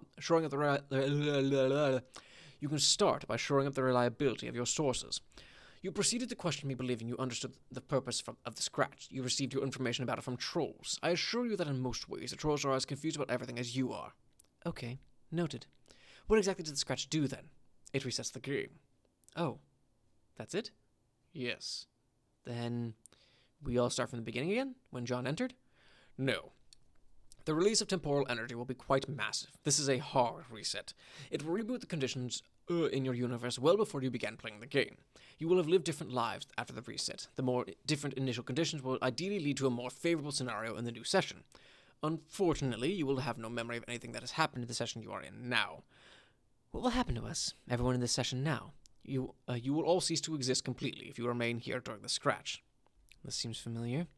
It reminds me of when Dave and I were trapped in the doomed timeline and he left to change the past. The timeline ceased to exist, along with my dream self, who in a way became merged with my dream self of this timeline. I kept some of her memories. Is the situation similar? Similar, but more severe. Since this timeline will undergo such a violent upheaval, such a merger of memory cannot happen. You will be resigned to absolute oblivion, unless you can discover a way to preserve yourselves. But it's not really my place to advise you on that. After you have dealt with the scratch of the sun, what happens to you is not any of my business. Control A. Then you can at least tell me if we will be successful in preserving ourselves after the reset. I don't particularly enjoy spoiling things for people when unnecessary. I find speaking in such a discreet color helps avoid this. So if the scratch isn't specifically meant to banish Jack from the session, and our quest to destroy the sun is meant to kill him, why is the reset necessary at all, especially if it means oblivion for us? Because you cannot achieve the ultimate reward in the session. Your battlefield is cancerous, and the reckoning will destroy it prematurely regardless. By resetting, you will create a session which can bear the fruit of a new universe, even if you will not be the ones to claim the reward. Don't you want to fulfill your purpose? I guess. But it's a little disheartening to learn I'm now faced with not one, but two suicide missions at once. One to destroy Jack's power source and defend all of existence, and another to ensure our cosmic progeny at the price of oblivion. That frames the dual objectives accurately. But if you are inventive, you may find a way to survive the reset and participate in the renewed session. It's up to you. Just as it's up to you to face the decision to claim immortality before you enter your creation. Immortality? Yes. Do you mean ascending to the god tier? Yes. I have reason to believe that I won't. The trolls have not indicated I will die on my quest bed, or that any of us will aside from John. Instead, I've been given a more troubling and ambiguous forecast. What have I said about confirming the reliability of your sources? Are you saying I will? No. Oh, well, will I? It seems you'd like me to do some more fortune-telling. Fine. Maybe this question will suit you better. Is it probable? That's a strange question to ask someone who is omniscient and therefore knows outcomes with 100% certainty. I like it. Then what's your answer? You have exactly a 50% chance of ascending to the god tier. That's a strange answer. I know. Why such a precise probability? Because, much like the decisions you must face to complete your dual suicide missions, you have two ways of achieving godhood to choose from. Two ways? By dying on the quest about my planet. By dying on the quest about my planet and some other way? Yes. Is there another quest bed somewhere? Yes. Good guess, Seer. Where? What difference does it make? You already know where the first one is. You have the choice to go there right now and take your own life. That's true. Of course it is. You mentioned immortality. Godhood makes us immortal? Yes. A god tier will live forever, with no caveats? No. One will live forever, unless killed. The death must either be heroic or just. How are those terms defined? Broadly, mysteriously, and according to the case of the individual. One may be killed by opposing a corrupt adversary and die for a just cause, as through martyrdom, for instance. This would be heroic. Or one may be subject to corruption and slain by a hero. This would be just. Which sort of death will you have when I destroy the sun? Neither. I'm not a god. I'm a guardian, a servant, and a weapon. I have power and knowledge far surpassing a god, but I am not one. Is this when you're going to tell me why you want to die? Yes. I sense it's not just because you are getting bored with immortality. That's good. Your vision's becoming clearer. Then why? My master can't enter the universe until I am killed. Such is the nature of the break. That almost sounds like martyrdom. Are you sure it won't be a hero's death? Quite sure. My master is a very evil man. Who is he? I won't tell you his name, but he goes by the title Lord English. Oh, boy. This doesn't sound like a very especially admirable objective, releasing an evil man who's presumably more powerful than you, an already omnipotent being. Am I right? You are right about both. It is not admirable, and he is considerably more powerful. But you must decide which objective is more important. You may decide to attempt to destroy the sun and end my life. This will neutralize Jack, who is also much more powerful and dangerous than myself by virtue of the ring he wears in addition to drawing energy from the same sun as I. He poses a significant threat to reality. But in the process of killing him and you, I release your master, who is just as deadly. He's more deadly. But the danger he poses is sanctioned by paradox space. It is a known quantity. His very existence in a universe will mean it will inevitably be torn apart. But there are rules to his entry, and his grim procession through paradox space is rather orderly. The present equilibrium has accounted for him, and will continue to. Jack, however, is a loose cannon. He will not stop until he destroys everything he encounters. Additionally, his existence is your responsibility. Then I guess I don't have a choice. You do. But also know this. Refusing to venture out to destroy the sun in no way spares anyone from my master regardless. It is certainly true that destroying it will end my life, and it is certainly true that the tumor you will deliver to its location has enough power to destroy it completely. But it's not the only way to kill me. It is simply a way I have suggested to you, which doubles as a way to disarm Jack, should you choose to go through with it. Instances of myself have spawned in countless universes, and my objective is always the same. I have never once failed to complete this objective, and I never will. There is nothing noble about taking a course of action you believe would prevent his arrival, because that is impossible. He will come. In fact, he is already here. Are you saying that I will succeed in the mission to destroy the sun? Are you asking for another palm reading? You seem rather keen on acquiring a fortune from me, considering you are the one with the crystal ball. I'm just trying to ask as many questions as I can. It's the only way to find the dark spots in your obstinacy. I've been very helpful, and I will continue to be. I myself do not care to be an oracle, but I can graciously supply you with one. You can? An eager consort has brought you one of my seeds. It appears to have amassed followers who wish to please you. How fortuitous. Your seeds? The white orb. Oh, the cue ball. How did I not notice this? It will accurately answer any question a curious girl can pose, provided she can see through the surface to read its reply. Is that possible? Is it, Seer? Given your title and all the tools of prognostication at your disposal, it seems to me I should be the one asking you the questions. I heard this is where fans began to create theories about who English was or what he looked like. Yeah, this is like the first real mention of him.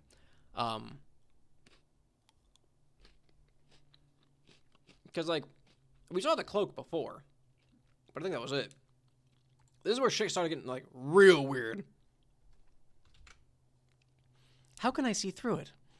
It seems you weren't listening, so I will state this again in the form of a question. Don't you think I should be asking the questions from now on? Yes, if you want it to be disingenuous and irritating. Don't you think a clever person should be able to acquire information from someone who only asks questions? Oh, that's right. That's right. But at that point, we just thought he was the boss of whatever the felt was. And no one cared. But now that it's like, oh, he's actually important. Well, that's questions. Then it's a challenge. I pass. Do you have a choice? What if I'm feeling a bit stubborn? Okay, so what you mean is I should continue humoring your leading questions until you happen to ask certain rhetorical questions that contain information I need. Was that a question? That was a fact, and then a period. How does a seer see? With a crystal ball? I already considered that. I don't think I can get the focus of the ball to zoom in tight enough on the cue ball's enclosure to read the answers. How else does she see? By other magical means, I guess. Should I use magic? Do you believe in magic? Magic is real. I've been using it. Are you sure? Use whatever word you want to describe it. I have magic wands. They are very powerful, and they allow me to be magic. Your questions are silly. What makes you convinced the wands are responsible for your abilities? Because I didn't have the ability before I made them. Could this be circumstantial? Or could this be circumstantial? Could it? Is there an echo? Is there an echo? Hee hee. I don't know what you're getting at. How about another leading question? What did you combine to make those wands? Some stuff. Knitting needles, an inexpensive figurine of some fictional fellow with long whiskers, a simple textbook on the zoologically dubious. Why would this mundane combination of objects grant a child such an alarming mastery over dark forces all at once? I'm guessing this is one of the rhetorical questions meant to be informative. So then, my answer should affirm how ridiculous that sounds, shouldn't it? Maybe. That wasn't even a question. Yes, it was. Okay, magic is fake. The wands are useless toys, and there's something else going on. Next question? Would it be so difficult to believe that the power you've found to devastate your planet and create shortcuts through your session is not entirely by your own device? Would it be so difficult to believe a young lady could be unwittingly apprenticed by more powerful entities who meant her potential to be realized later through some arbitrary trigger? What would you say if I said a dutiful girl raised in the daylight, protected by the bulb-headed guardian, and learned to glow in the dark after death? What would you say if I said a vengeful boy on a path of nihilism was taken under the wings of fearsome angels and learned to destroy hope with their light? What would you say if I said a reversed girl enamored by what dwelt in shadow was selected by the horror-terrors for service, and did their bidding at every step while convinced of her own autonomy? What would I say to those short fables? Not much, except I gather the third is a story about me, and that there's a lesson you'd like me to take from it. That I should re-announce my allegiance before my grimdark corruption is absolute, and while I'm at it, I should discard these useless wands, because apparently the power was in my little black heart all along. Is that right? Won't you have to give up your specimens to the one who causes the scratch regardless? How else will the young man wield that great big needle? I don't know. If you say so. Haven't your friends already shown concern for your recklessness and your increasing sense of detachment from the party, the team objectives, and not to mention those of your personal quest? Does this worry you? Is there a part of you left that's able to worry? Yes.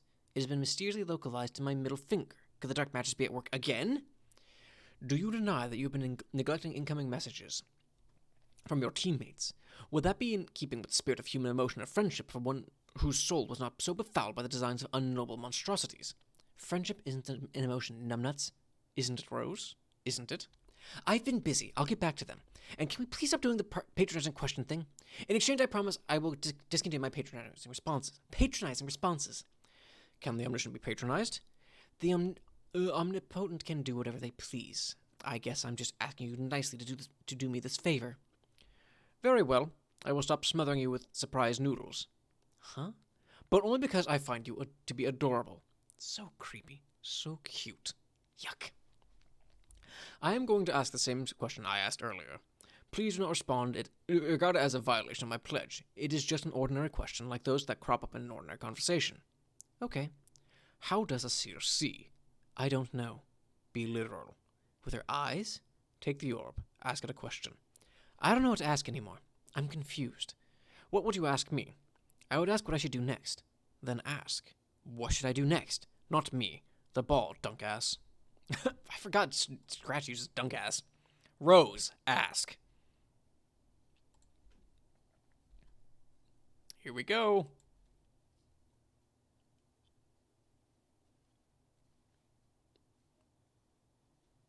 Answer Jade. Rose, answer. Sorry for the delayed response. Answering seems to be what I do right now. Rose, geez, finally! You sure seem to be absorbing whatever you're doing on that computer. Were you talking to someone? Oh, right, I forgot to give you the code for the crystal ball. And here I was thinking I could safely delay responding to messages about seeming like an ass. The way it usually works. Oops. Oh, no, I don't blame you for not responding. You must be very upset. Are you okay? Why would I be upset? Is Jade's color different, or is it just the juxtaposition with the pink? Because, I figured you would have found out by now, but I guess you still don't know? Know what? About John's dad and your mom. Rose? Hello? Oh no. Pretty sure it's the same. I don't know. Something about it looks. It might just be because the pink purple is there. It's throwing me off. Uh-oh. Rose, please say something. You're making me nervous. I should have gone to look for her. Why didn't I? Because you were busy trying to make the best of the situation? John was too, but he went to look for his father. It would have been normal for me. I can't remember what I was trying to prove anymore. I don't think you should be so hard on yourself about it. John was being John, and you were being you, which I guess meant taking your problems very seriously and putting all your attention on solving them. And anyway, you and your mom had a much trickier relationship than John and his dad, didn't you? I mean, not that I'm saying that means you're any less attached to her than him. I don't know if I'm very good at consoling people. Sorry, Rose, I don't want to make you feel worse. You're doing fine for someone raised by a dog. Or, really, anyone. Thanks. Phew, okay. You know, we have all lost guardians. Dave lost his, and I lost mine in a weird way. Even though that was pretty much definitely my fault. And even the trolls all lost their monster guardians. I think that maybe it is an inevitable part of a game that can be cruel sometimes. For some reason, despite all the danger, I never thought she was in any trouble. I never believed she would actually die. I grew up with the feeling that something more significant had always been meant for her. That she was her heroine displaced in some way, resigned to the inglorious duty of raising me and preparing me in her way. I didn't actually need the ectobiological verification that she was like a mother and a sister at the same time. I always understood that somehow, and I felt she had knowledge and ability beyond what she let on. It was always intimidating, but nonetheless a source of respect, which was childishly begrudging on my part. I think she was waiting for me to catch up with her, but now I can't. I'm so sad. Rose, I think you're being stronger about it than I am. Probably because my emotions have now ceded to anger. This shouldn't have happened. Oh. Well, I just hope you aren't thinking of doing something rash. I already was. I was going to go to sleep, fly to a sun bigger than our universe, drop a bomb in it, and kill myself. Yeah. So if my course of action is to change on account of my mood, it can only become less impetuous, don't you think? I don't know. I never liked my plan very much anyway. Well, no. Or you never liked my plan. But I was trusting that you had thought it through and it was our best hope. I'm not sure if I did. Maybe it was a terrible plan. I made it without a full understanding of the nature of the scratch. Then what will you do? I could stop being so cowardly for once. I could short-circuit this endlessly expanding game of chess we're playing, just like Jack decided to do. But what does that mean? Maybe I'll go kill Jack myself, right now. Oh, no. Rose, that is a much, much worse plan. He would probably kill you. Probably. But the scratch will wipe us out anyway, and reboot the conditions of our session. I suddenly don't feel like much sneaking through the back door of the furthest ring for retribution by distant supernova. I know what you mean. I was angry at Jack and wanted to stop him too, but we have to think of a more sensible way to do it. Whether my existing plan was sensible or not, I may have been allowing myself to be manipulated by an omniscient being regardless. What? Who? Hello, ladies. What? This is a private conversation. Private even to those who know it word for word already. Proceed. I will be here, watching. Rose, who is this? Ignore him. I don't even know what's going on anymore. It's a lot of text there. You were discussing Miss Lalonde's intrepid new variation on suicide. As one with a passion for the subject, I'm intrigued. Shh! Anyway, if it's true the gods have selected me for service, maybe the power they've given me will be sufficient. Maybe they wanted me to kill him all along. Hee. Shh! Please don't, Rose. I know you're angry, but you aren't thinking straight. But I am. I'm fully aware I'll probably die and fail. Scratch happens, we start fresh, no recollection, no problem. No! Jade, as an ambassador of Skya, maybe you'd be willing to talk some sense into your friend. You should understand she's been corrupted by various entities with some rather questionable motives. Rose, maybe White Text Guy is right. The Dark Gods gave you all these powers and seem to be helping with dream bubbles and stuff. But what if they're not actually good? They are enormous, ugly, and live in darkness. That doesn't necessarily make them bad. No, but I still don't trust them. If only there were a way to make this determination with certainty. Through a reliable source within reach, for instance, at this exact moment. Perhaps one that is spherical and devastatingly handsome. What's this weirdo talking about? The cue ball. Oh, yeah. I noticed you found it. I was worried it had been destroyed when my room blew up. Is he saying you can use it? Yes, and he is right. OMG, does it work? It advised me to talk to you just now, so I guess so. Then maybe you should try it. Yes, Rose, listen to Jade. She is far less manipulative than I. What are you suggesting I ask it? Well, since we don't know much about the gods, why don't you ask it about them? So you're saying I should ask it if the gods are evil? I guess it's a way to put it. Even though at this point neither of you is highlighting my text to read it, this idea gets my vote. Go ahead. Look, Seer. Ask, Seer. Ooh. Seer. Ask.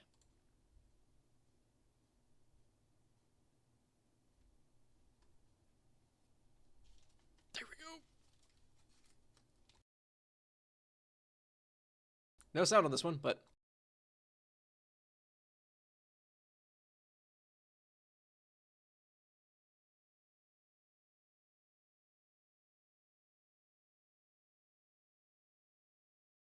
Here it comes. Oh no, it's coming closer.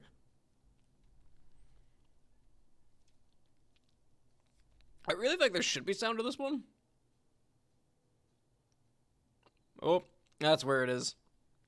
That's where that happens. That's right. That's correct. That's where she goes dark. That's right. Oh no. Grimdark time. Yep. Rose, go dark.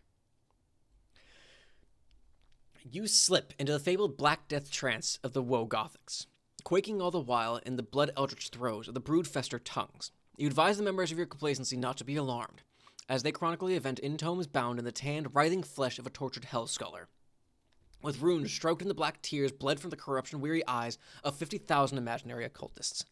But they fail to not be alarmed. This is because, as is now painfully obvious to anyone with a brain, you have basically gone completely off the deep end in every way. You have officially gone grimdark. Resist urge to seek revenge.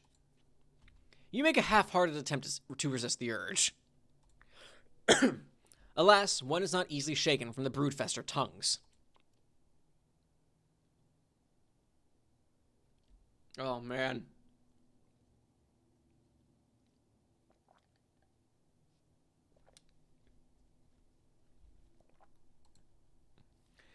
They are stubborn throws. Big man, request timeout.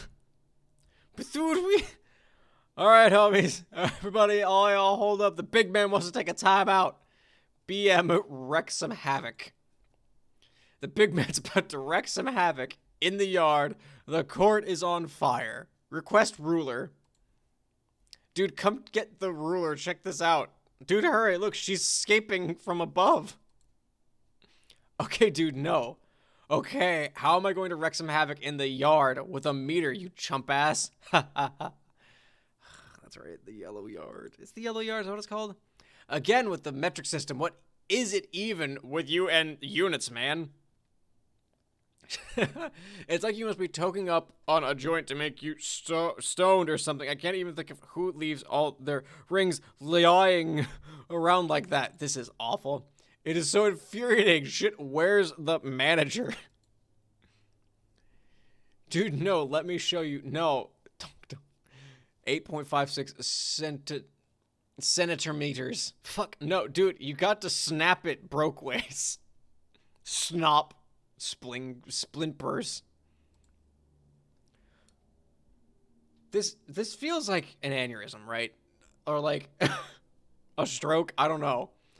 It was at that point when you got distracted by the authors. Hot self-insert. Who were you expecting? The Easter Bunny?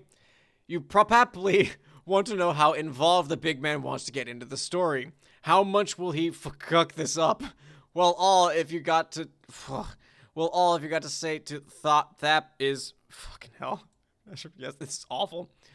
Who want to know? I want to know. Tell me, and please be smug about it. All right, As the indulgent self-inserts grow in frequency, you may find yourself increasingly afraid that my direct interference with canonical events approaches inevitability, but you should understand that I am dealing with forces which, if handled recklessly, will nullify the basic ability of intelligent beings in all real and hypothetical planes of existence to give a shit. It would be stupid of me to mismanage these forces, and even stupider of you to worry about it, because it would be stupid for you to think I was stupid. In fact, I feel a little dumber just thinking about it. When the time comes, I will interact directly with the events of this narrative, but this moment will be responsibly confined to a passive intervention. It will become compact, surgical, and essential. My involvement will have such precision, I've even managed to quantify it in units of physical measurement. I will be involved in only the narrow corridor of space through which light will pass in 3 nanoseconds. My window of influence, end to end, will be exactly 1 yard. Okay, anyway, let's get back to John. Why do we address this now? I don't feel like this could have waited. This could have waited until far longer into the story when it actually gets to be relevant. Locate tumor. John, locate tumor. Let me eat some more Pocky Sticks, because I'm hungry still.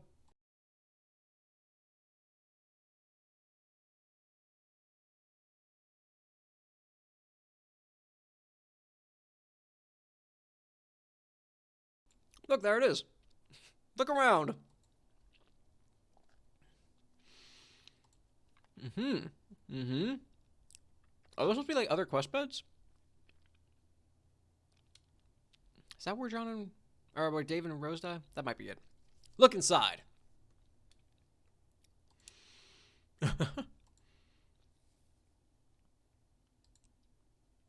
10 hours? Take tumor. Return to surface. He flies up there.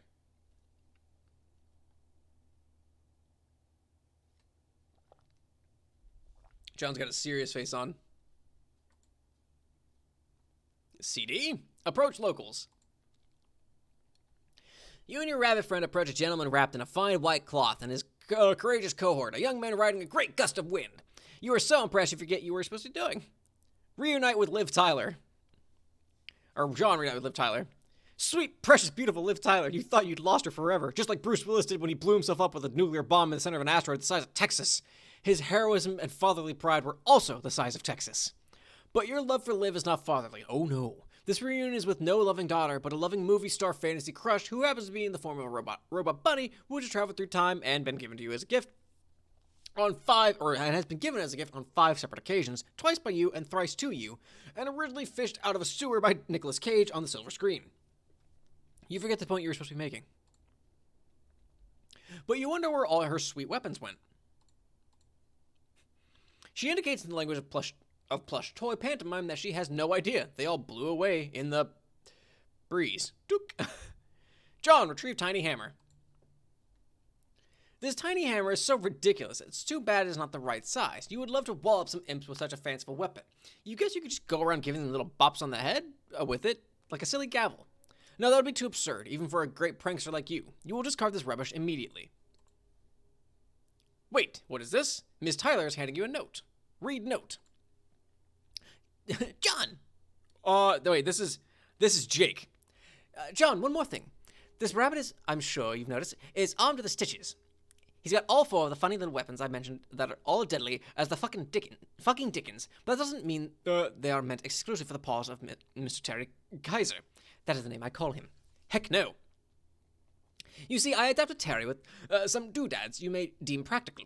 An what is that?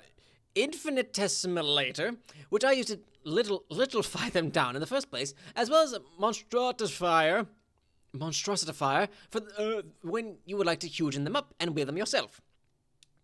He's surely got enough juice in them to make them enormous if you wish, but that's silly. What would you even do with, say, a magic needle the size of a skyscraper, for instance? Preposterous. I borrowed this technology from my grandmother, who had quite the way with manipulating space. Legend tells she was something of a witch with the stuff. Once she was a brave hero, like you and I, John, and the stars themselves twinkled in her cauldron. I would like to tell you who my grandmother is, I really would, but I can't. I think I have trouble keeping secrets. I like to be honest just like you, and a lot of secrecy after a while gets me feeling a bit jaded. Green means grow, red means shrink. See you soon, pal. Jay. Yeah, that is Jake. Boy, howdy. Grandmother? You wonder who that could be. It's probably just Jade with all the time shenanigans. Huge and hammer. We're gonna get to Zillyhoo here. You got the Warhammer of Zillyhoo. All behold glory of Zillyhoo. Here it comes. I actually use this also for one of my fucking home game panel edits. That's what I was looking for. Ready? Y'all ready for Zillyhoo?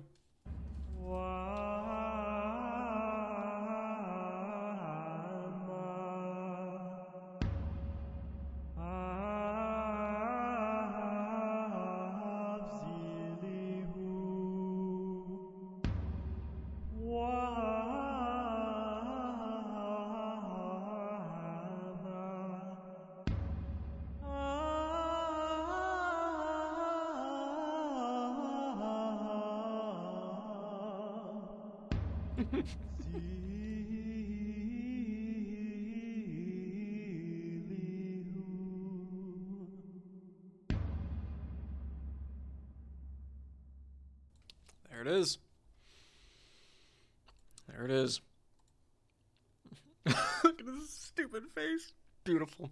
It is, isn't it? You were so delighted by your rad new hammer and the cool hugening abilities of Liv Tyler or Terry Kaiser or whatever her/his name is. Who the hell is Terry Kaiser anyway? Probably a movie star from the future. Who cares though? Your bunny will be Liv for life. Listen 3. Hearts, hearts, hearts. You wonder what other neat things you can get Liv to monstrositify with her sweet eye beams. Wait, what happened to her green eye? And why is she feverishly gesticulating toward the fellow in the ghost sheets? This is so ridiculous. You cannot turn your back on these people to admire a beautiful hammer for even a moment. You think that is enough fooling around. It is time to get down to business again. The serious business of being an important and heroic leader. John, wear the hood. Be the leader. You are not their leader. You are their friend. There is a big difference. You prepare to issue your party a highly authoritative series of friendly requests. Swoop. 3 reads to read that. Yeah, he fucking ate it.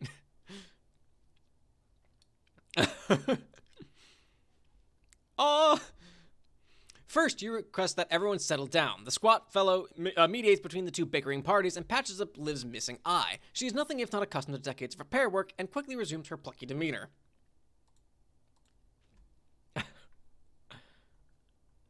You then, in your most leaderly way, ask Liv to pilot that enormous battleship. She will now be known as Captain Tyler.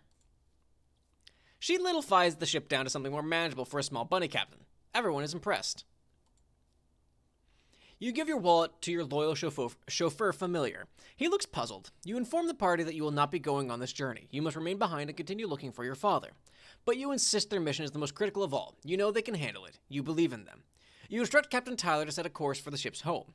They must fly to Durst and deliver the tumor to the moon. Everyone salutes their intrepid friend leader. This is what teamwork is all about. And this guy. You guess this guy can go along and help out? Hey, who even is this guy anyway? You guess it doesn't matter. He seems nice enough. Bid farewell. Godspeed, heroes. You have all the faith in the world that they will be successful. As a friend leader, or sometimes known as a pal honcho, you have done an amazing job. You have come up with a plan and politely request ordered your loyal team to execute it. It is all falling into place perfectly. You are quite sure you have not failed to account for even a single thing.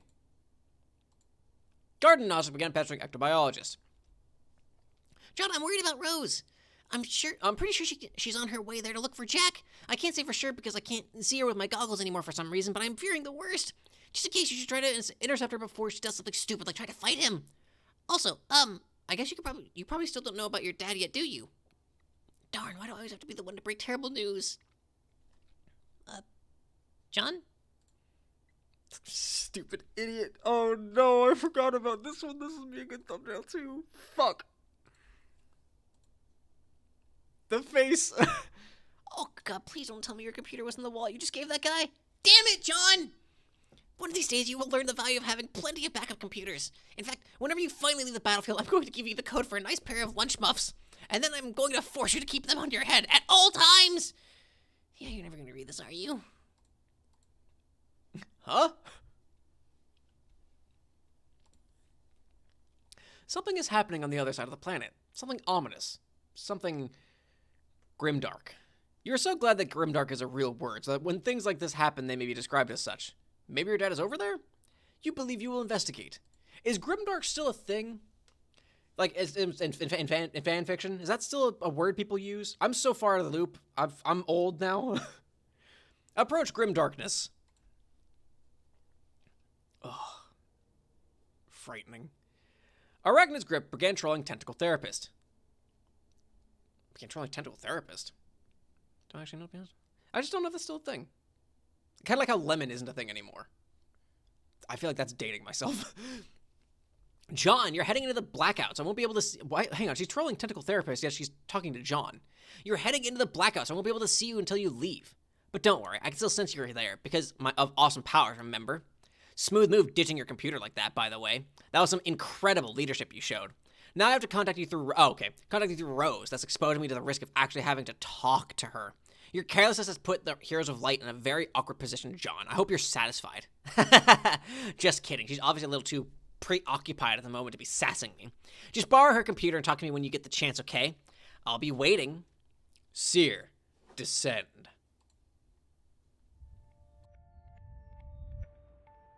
Here we go.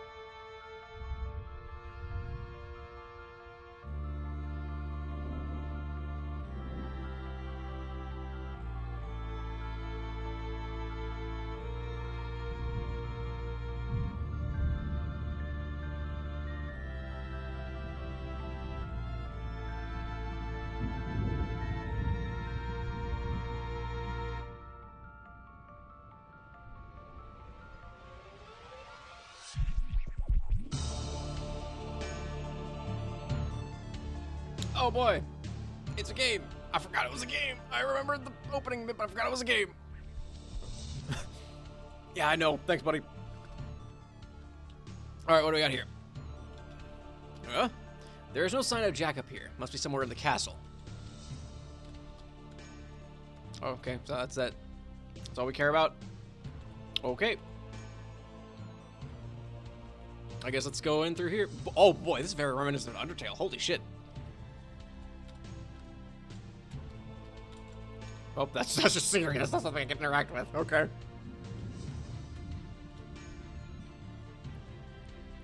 I don't remember this game. I don't remember this at all. Why don't I remember this?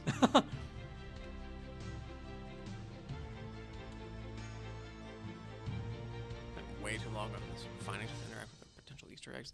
That's fair.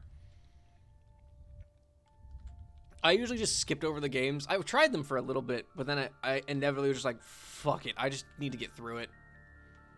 Like the one with the Dancestors, that one's a pain in the ass. Oh, I'm not looking forward to that one. Examine tapestries. The series of banners is titled They Wait. They wait for he who would extinguish the candles whilst fanning a fire. They wait for she who would thaw solid flesh and resolve it into a dew. They wait for she who would breed lilacs out of the dead land. They wait for he who would drop it like it's hot whilst the pimp's in the crib.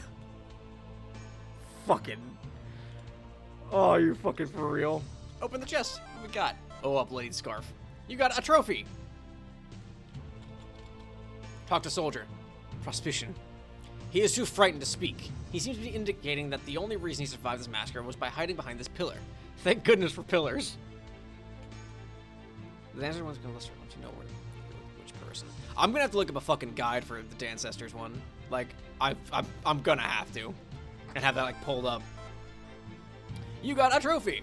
Oh, are those Brode's shades? Like, I'll just have it pulled up and fucking... just follow it along.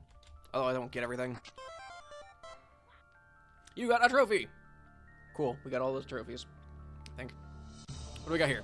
Big ol' frog. It bears an inscription, our glorious speaker. His head was lopped clean off with some sort of sharp sword-like object. Someone around here sure must hate frogs. You wonder who it could be. It was probably Jack. Examine Froghead. The stairs are blocked. You supposed you could easily remove the obstacle, but that would spoil a perfectly good opportunity to look for secret passages. Fair. Right here, examine bookshelf. Advanced frog breeding for beginners. Difficulty level extreme for idiots. Okay, secret passages, huh?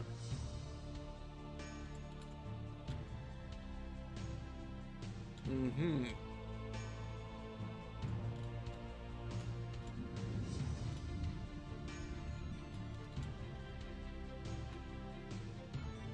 Let's see, what are we doing? What are we going on? Oh, hello, hang on. This is Sparkle. Hell yeah. Hello, friends. What the hell is this? You got a flaming meteor trunk. This isn't even treasure. How is this treasure? Hey, a banner. You got the banner of the villain. You suddenly feel inspired in a generally rebellious, united sort of way. Talk to the soldier.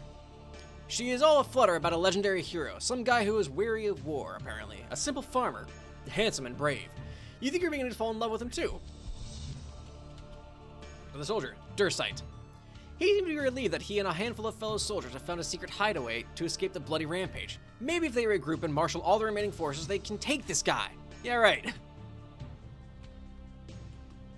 She is apparently swooning over a hero of lore shared by the two kingdoms, a great man who united opposing sides against his tyrannical king.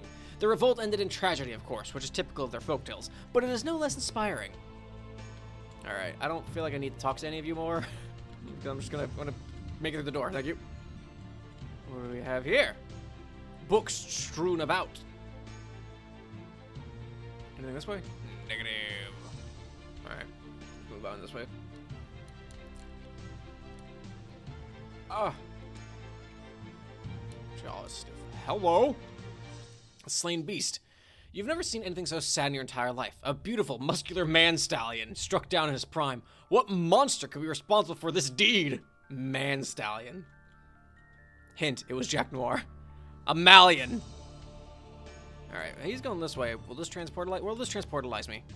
Something's blocking it from the other side. Never mind, that wasn't uppercase for some reason. It's a little concerning. I just saw him. I just missed him. Damn it. I put down my deposit. Where's my goddamn electric car, Bruce? Open curtains.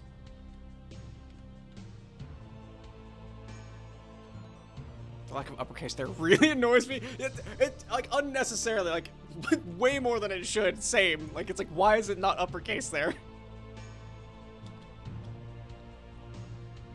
It's just proofreading, guys. Come on.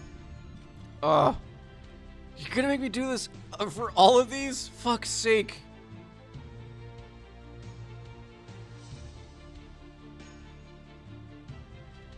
Hello? Okay. Now where am I? Green, good. More green. Extra good. Good, more green.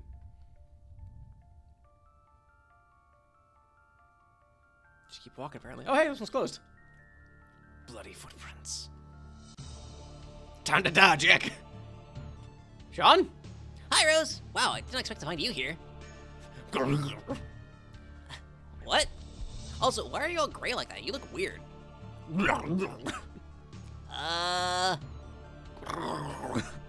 Rose, I can't understand a word you were saying. There's a lot of silly speaking gobbledygook. Oh.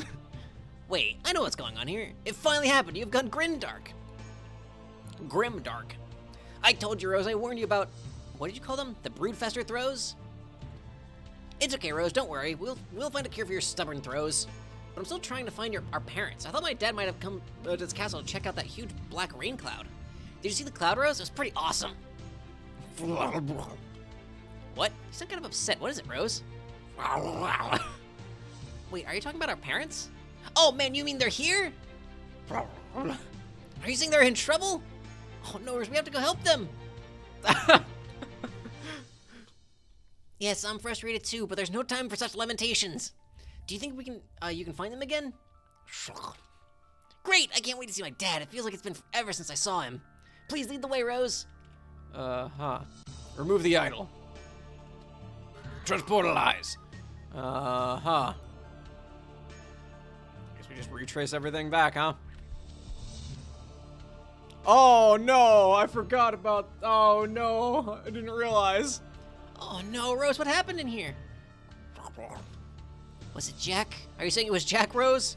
What's that, Rose? Are you getting aggravated that I'm talking to you like you're, like, kind of like you're a dog? That's really a nice pillow, by the way. It goes well with your weird dark skin and gothy ensemble. You're welcome.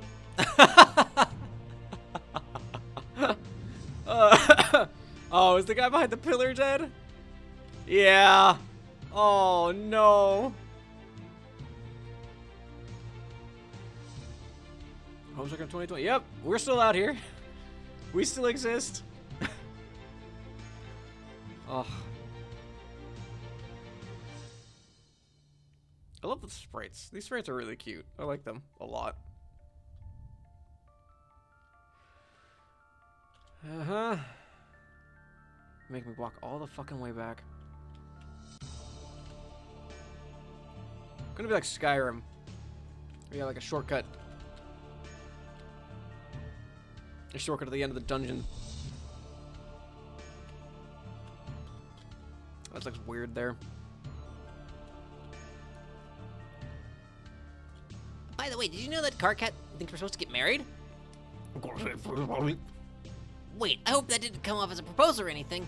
Sorry, I'm just making conversation. I guess I'm a little nervous.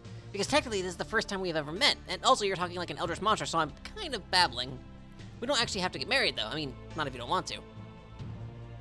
Okay, I'll shut up now. Thanks, John. Because, boy, this is rough, buddy. All right. Here we go.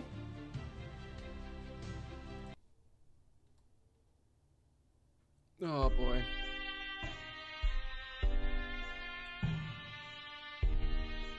There he is. Look at him.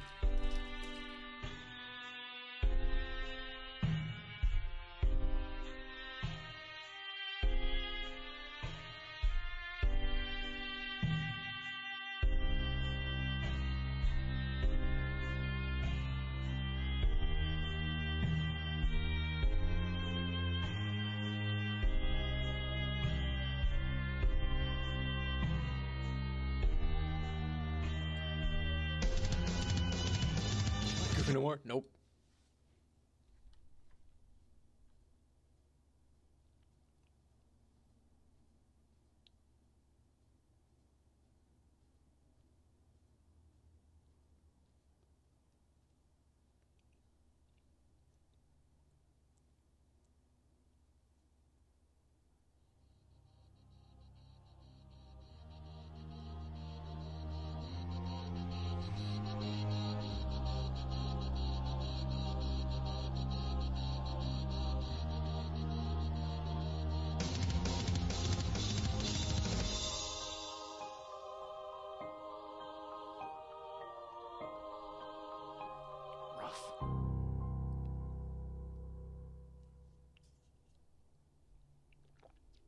Shit. Dave, answer. Great. Let's just cut away from that for a second here. Gallows Calibrator began trolling Turntech Godhead. Strider! Oh my fucking god. What? What do you mean, what? We just got done talking and agreed it would be awesome if you didn't bother me for a while. You know, like, while I guess I grieved over this brutally murdered rad family member or something? Oh, that's right, I forgot. It was 5 seconds ago. I think it was hours ago for me. I'm a little foggy in all our chronologistical shenanigans at this point. There has been so much crazy stuff going on here, I have lost track. So you're officially going non-linear with me then? We're just forfeiting all rhyme or reason to this unmitigated clusterfuck, is that it? Dave, your entire existence is non-linear. Don't be so melodramatic. Whoops. Okay, in the future, I'll try not to pitch any sort of dramatics while brooding over the cadavers of slaughtered loved ones. Did you love him, Dave? No.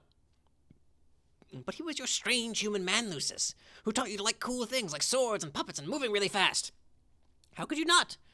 Puppets aren't cool. They're shitty, small, fake people who haunt your dreams and grin like permanent assholes. I was making a joke about being all broken up about it. A guy can be sad and make jokes at the same time.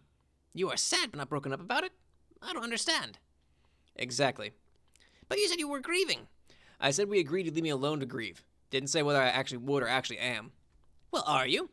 I am grieving to the max like a widow on Dead Husband Island. Behind these chill as fuck shades, my face is having, this crazy attack of the sads. My rue is fucking bananas, can't you tell?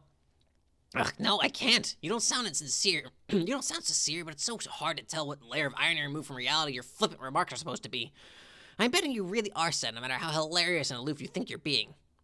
The truth is a mystery, tucked behind the pursed lips of a shitty Riddler.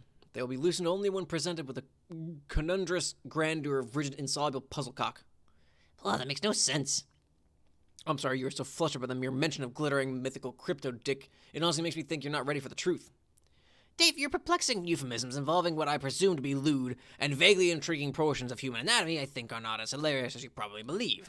In any case, you may be amazed to learn that I am not totally in the mood for your dumb, smart-assy hornswogglery. I have lots of my own personal problems here, and they are big, big problems. So why don't you just tell me what you are thinking for once? It's pretty simple. I'm just thinking about how I'm going to take this sword. Yeah, I never really got why you wouldn't just pull it out. Filthiest thing you ever said. Huh? Forget it. Pulling swords, I don't think isn't how I roll. I'm not John, remember? I'm not following. I'm not a hero. My bro was. John is. I'm not. Yes, you are. No. Yes, we all are. I'm the hero of mind. You are the hero of time. It's who we were created to be. Fine. It's a title we inherit as phlegm babies or whatever, but what have I done to earn it? Pretty much nothing. I'm horsing around through time and swinging an idiot alligator to other life savings. If the sword's coming out of his chest, it's coming out clean. Taking it vertically means drawing more blood, but horizontally means a clean break. Check it. No, don't. Dave, break. Here it is. Spring. Dave, get up. No, fuck that. I'm gonna lie my ass right down here for a while, looking slightly less cool than I make myself out to be ordinarily. You must stand tall. Only a true hero could pull off such an acrobatic fucking pirouette off of that handle. That is basically what I just did, isn't it? Yes. That's what I'm doing here. I'm making a point. I'm making every little thing take place what was once mentioned in passing, no matter how seemingly trivial or pointless. That's how all the best adventures get strung together. You haven't heard me bleat like a goat for ironically humorous purposes yet, have you? No. That was something that was mentioned at some point by someone, I forget what, when or why. I bet you're on goddamn pins and needles waiting for that, aren't you? Are you about to bleat like an earth goat, Dave? No, fuck that. Then will you at least get up? No, fuck you. Go away. Ugh, why do I do this to myself? What? Subject myself to the moody nonsense of curmudgeonly foul mouths. Candy-blooded foul mouths. I don't know what the fuck happened to that sentence there. I don't know. Why are you even talking to me anyway? Aside from the fact that several hours from now, you apparently forget I don't need consolation and ought to be left alone. Maybe it just so happens that for once this is about you. Maybe I'm the one who needs some help. Has that occurred to you, Mr. Cool Kid? Oh. Anyway, I remember now. Sorry, everyone went kind of shit-hive here, and I got bitten, I think, and I kind of forgot where I left off with you. Bitten? What? But I remember where all this fits into the chronology, you with your bro here. This was just before you begged me to finally show you how to reach God tier. So I did, and then you got mad at me, so you decided to go down do your own thing for a while, and since then I have been up to my pointy little nubs in suspense, intrigue, and betrayal.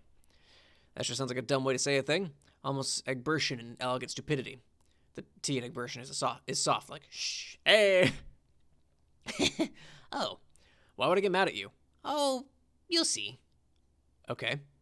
But yeah, I guess it's about time you showed me what's up with my allegedly feudal god tierification. How long ago was it that you did your coin flip thing? I don't even remember. I was getting sure you were just bullshitting me on and had no intention of ever mentioning it again. Unfortunately, no. Maybe I should take the opportunity to apologize in advance. For what? I don't think it will be constructive to go to it before it happens. Before what happens? You mean god tiering? Does something go wrong? Everything goes according to plan, but that is all I will say. Remember, this conversation is kind of not supposed to be about you. I know the idea is unprecedented. That's practically unthinkable. I know. But I mean, okay, we can talk about your troll problem, but this is pretty important here. The god tier thing and whether I can actually do it or not.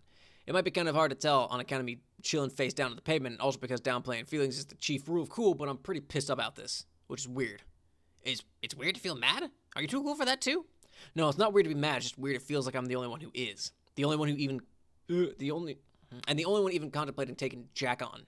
Even among your group of irate, gnashing shitheads. Hey! What?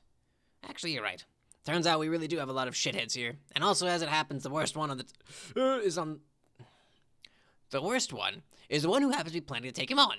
Well, okay, and that would be a bitchin' line to switch the subject to start talking about your complicated problems, but I kind of wasn't done. Fine.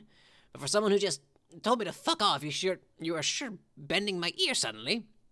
But, okay. I mean, isn't that what heroes should be doing? Working to take down the bad guy without a whole lot of this fucking what the fuck is that word?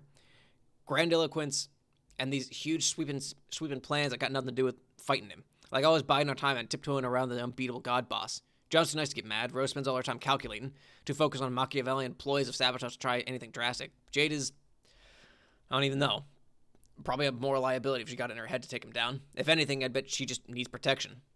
What are you saying here, Dave, in this conversation that is still being about you? I'm just wondering, when does someone actually step up? Jack's got shit to pay for. If that is how you feel, then I think our two problems are not really different. We are both presently concerned with justice. Yeah, I guess. I guess it has been on my mind. Maybe I'm supposed to be a hero and rise to the occasion because there seems to be this little persistent voice in my head nagging me about it, insisting someone's got to pay, and it's hard for me to disagree. Then it could mean one of two things, or both of the two things, like it did for me. What things? It could mean that the agent presently influencing you is a conscience, or an exile. Okay. It is past 4 o'clock. This is so completely illegal. Alrighty. We're going to call it there. Thanks for watching, everybody. If you're watching on YouTube, make sure you click the like button if you liked it. And if you did, be sure to subscribe. New video every Monday and Friday at 1 p.m. Eastern Time. Mondays are my stream VODs. Go to the description to go to my Twitch channel for times. Comment what was your favorite part about all this. We finally got to see Rose go grimdark. That was pretty fucking rad. And share with your friends. Let's build the community. Gets people back into Homestuck, especially if they aren't or have had an interest in Homestuck but never got around to it because, boy, it's fucking long and it's a chore to read through sometimes. But I'm still liking it. I hope you guys enjoy this. Thanks for hanging out, everybody in the chat. And same time next week. Hope you enjoyed it. Hope to see you next time. Later, everybody.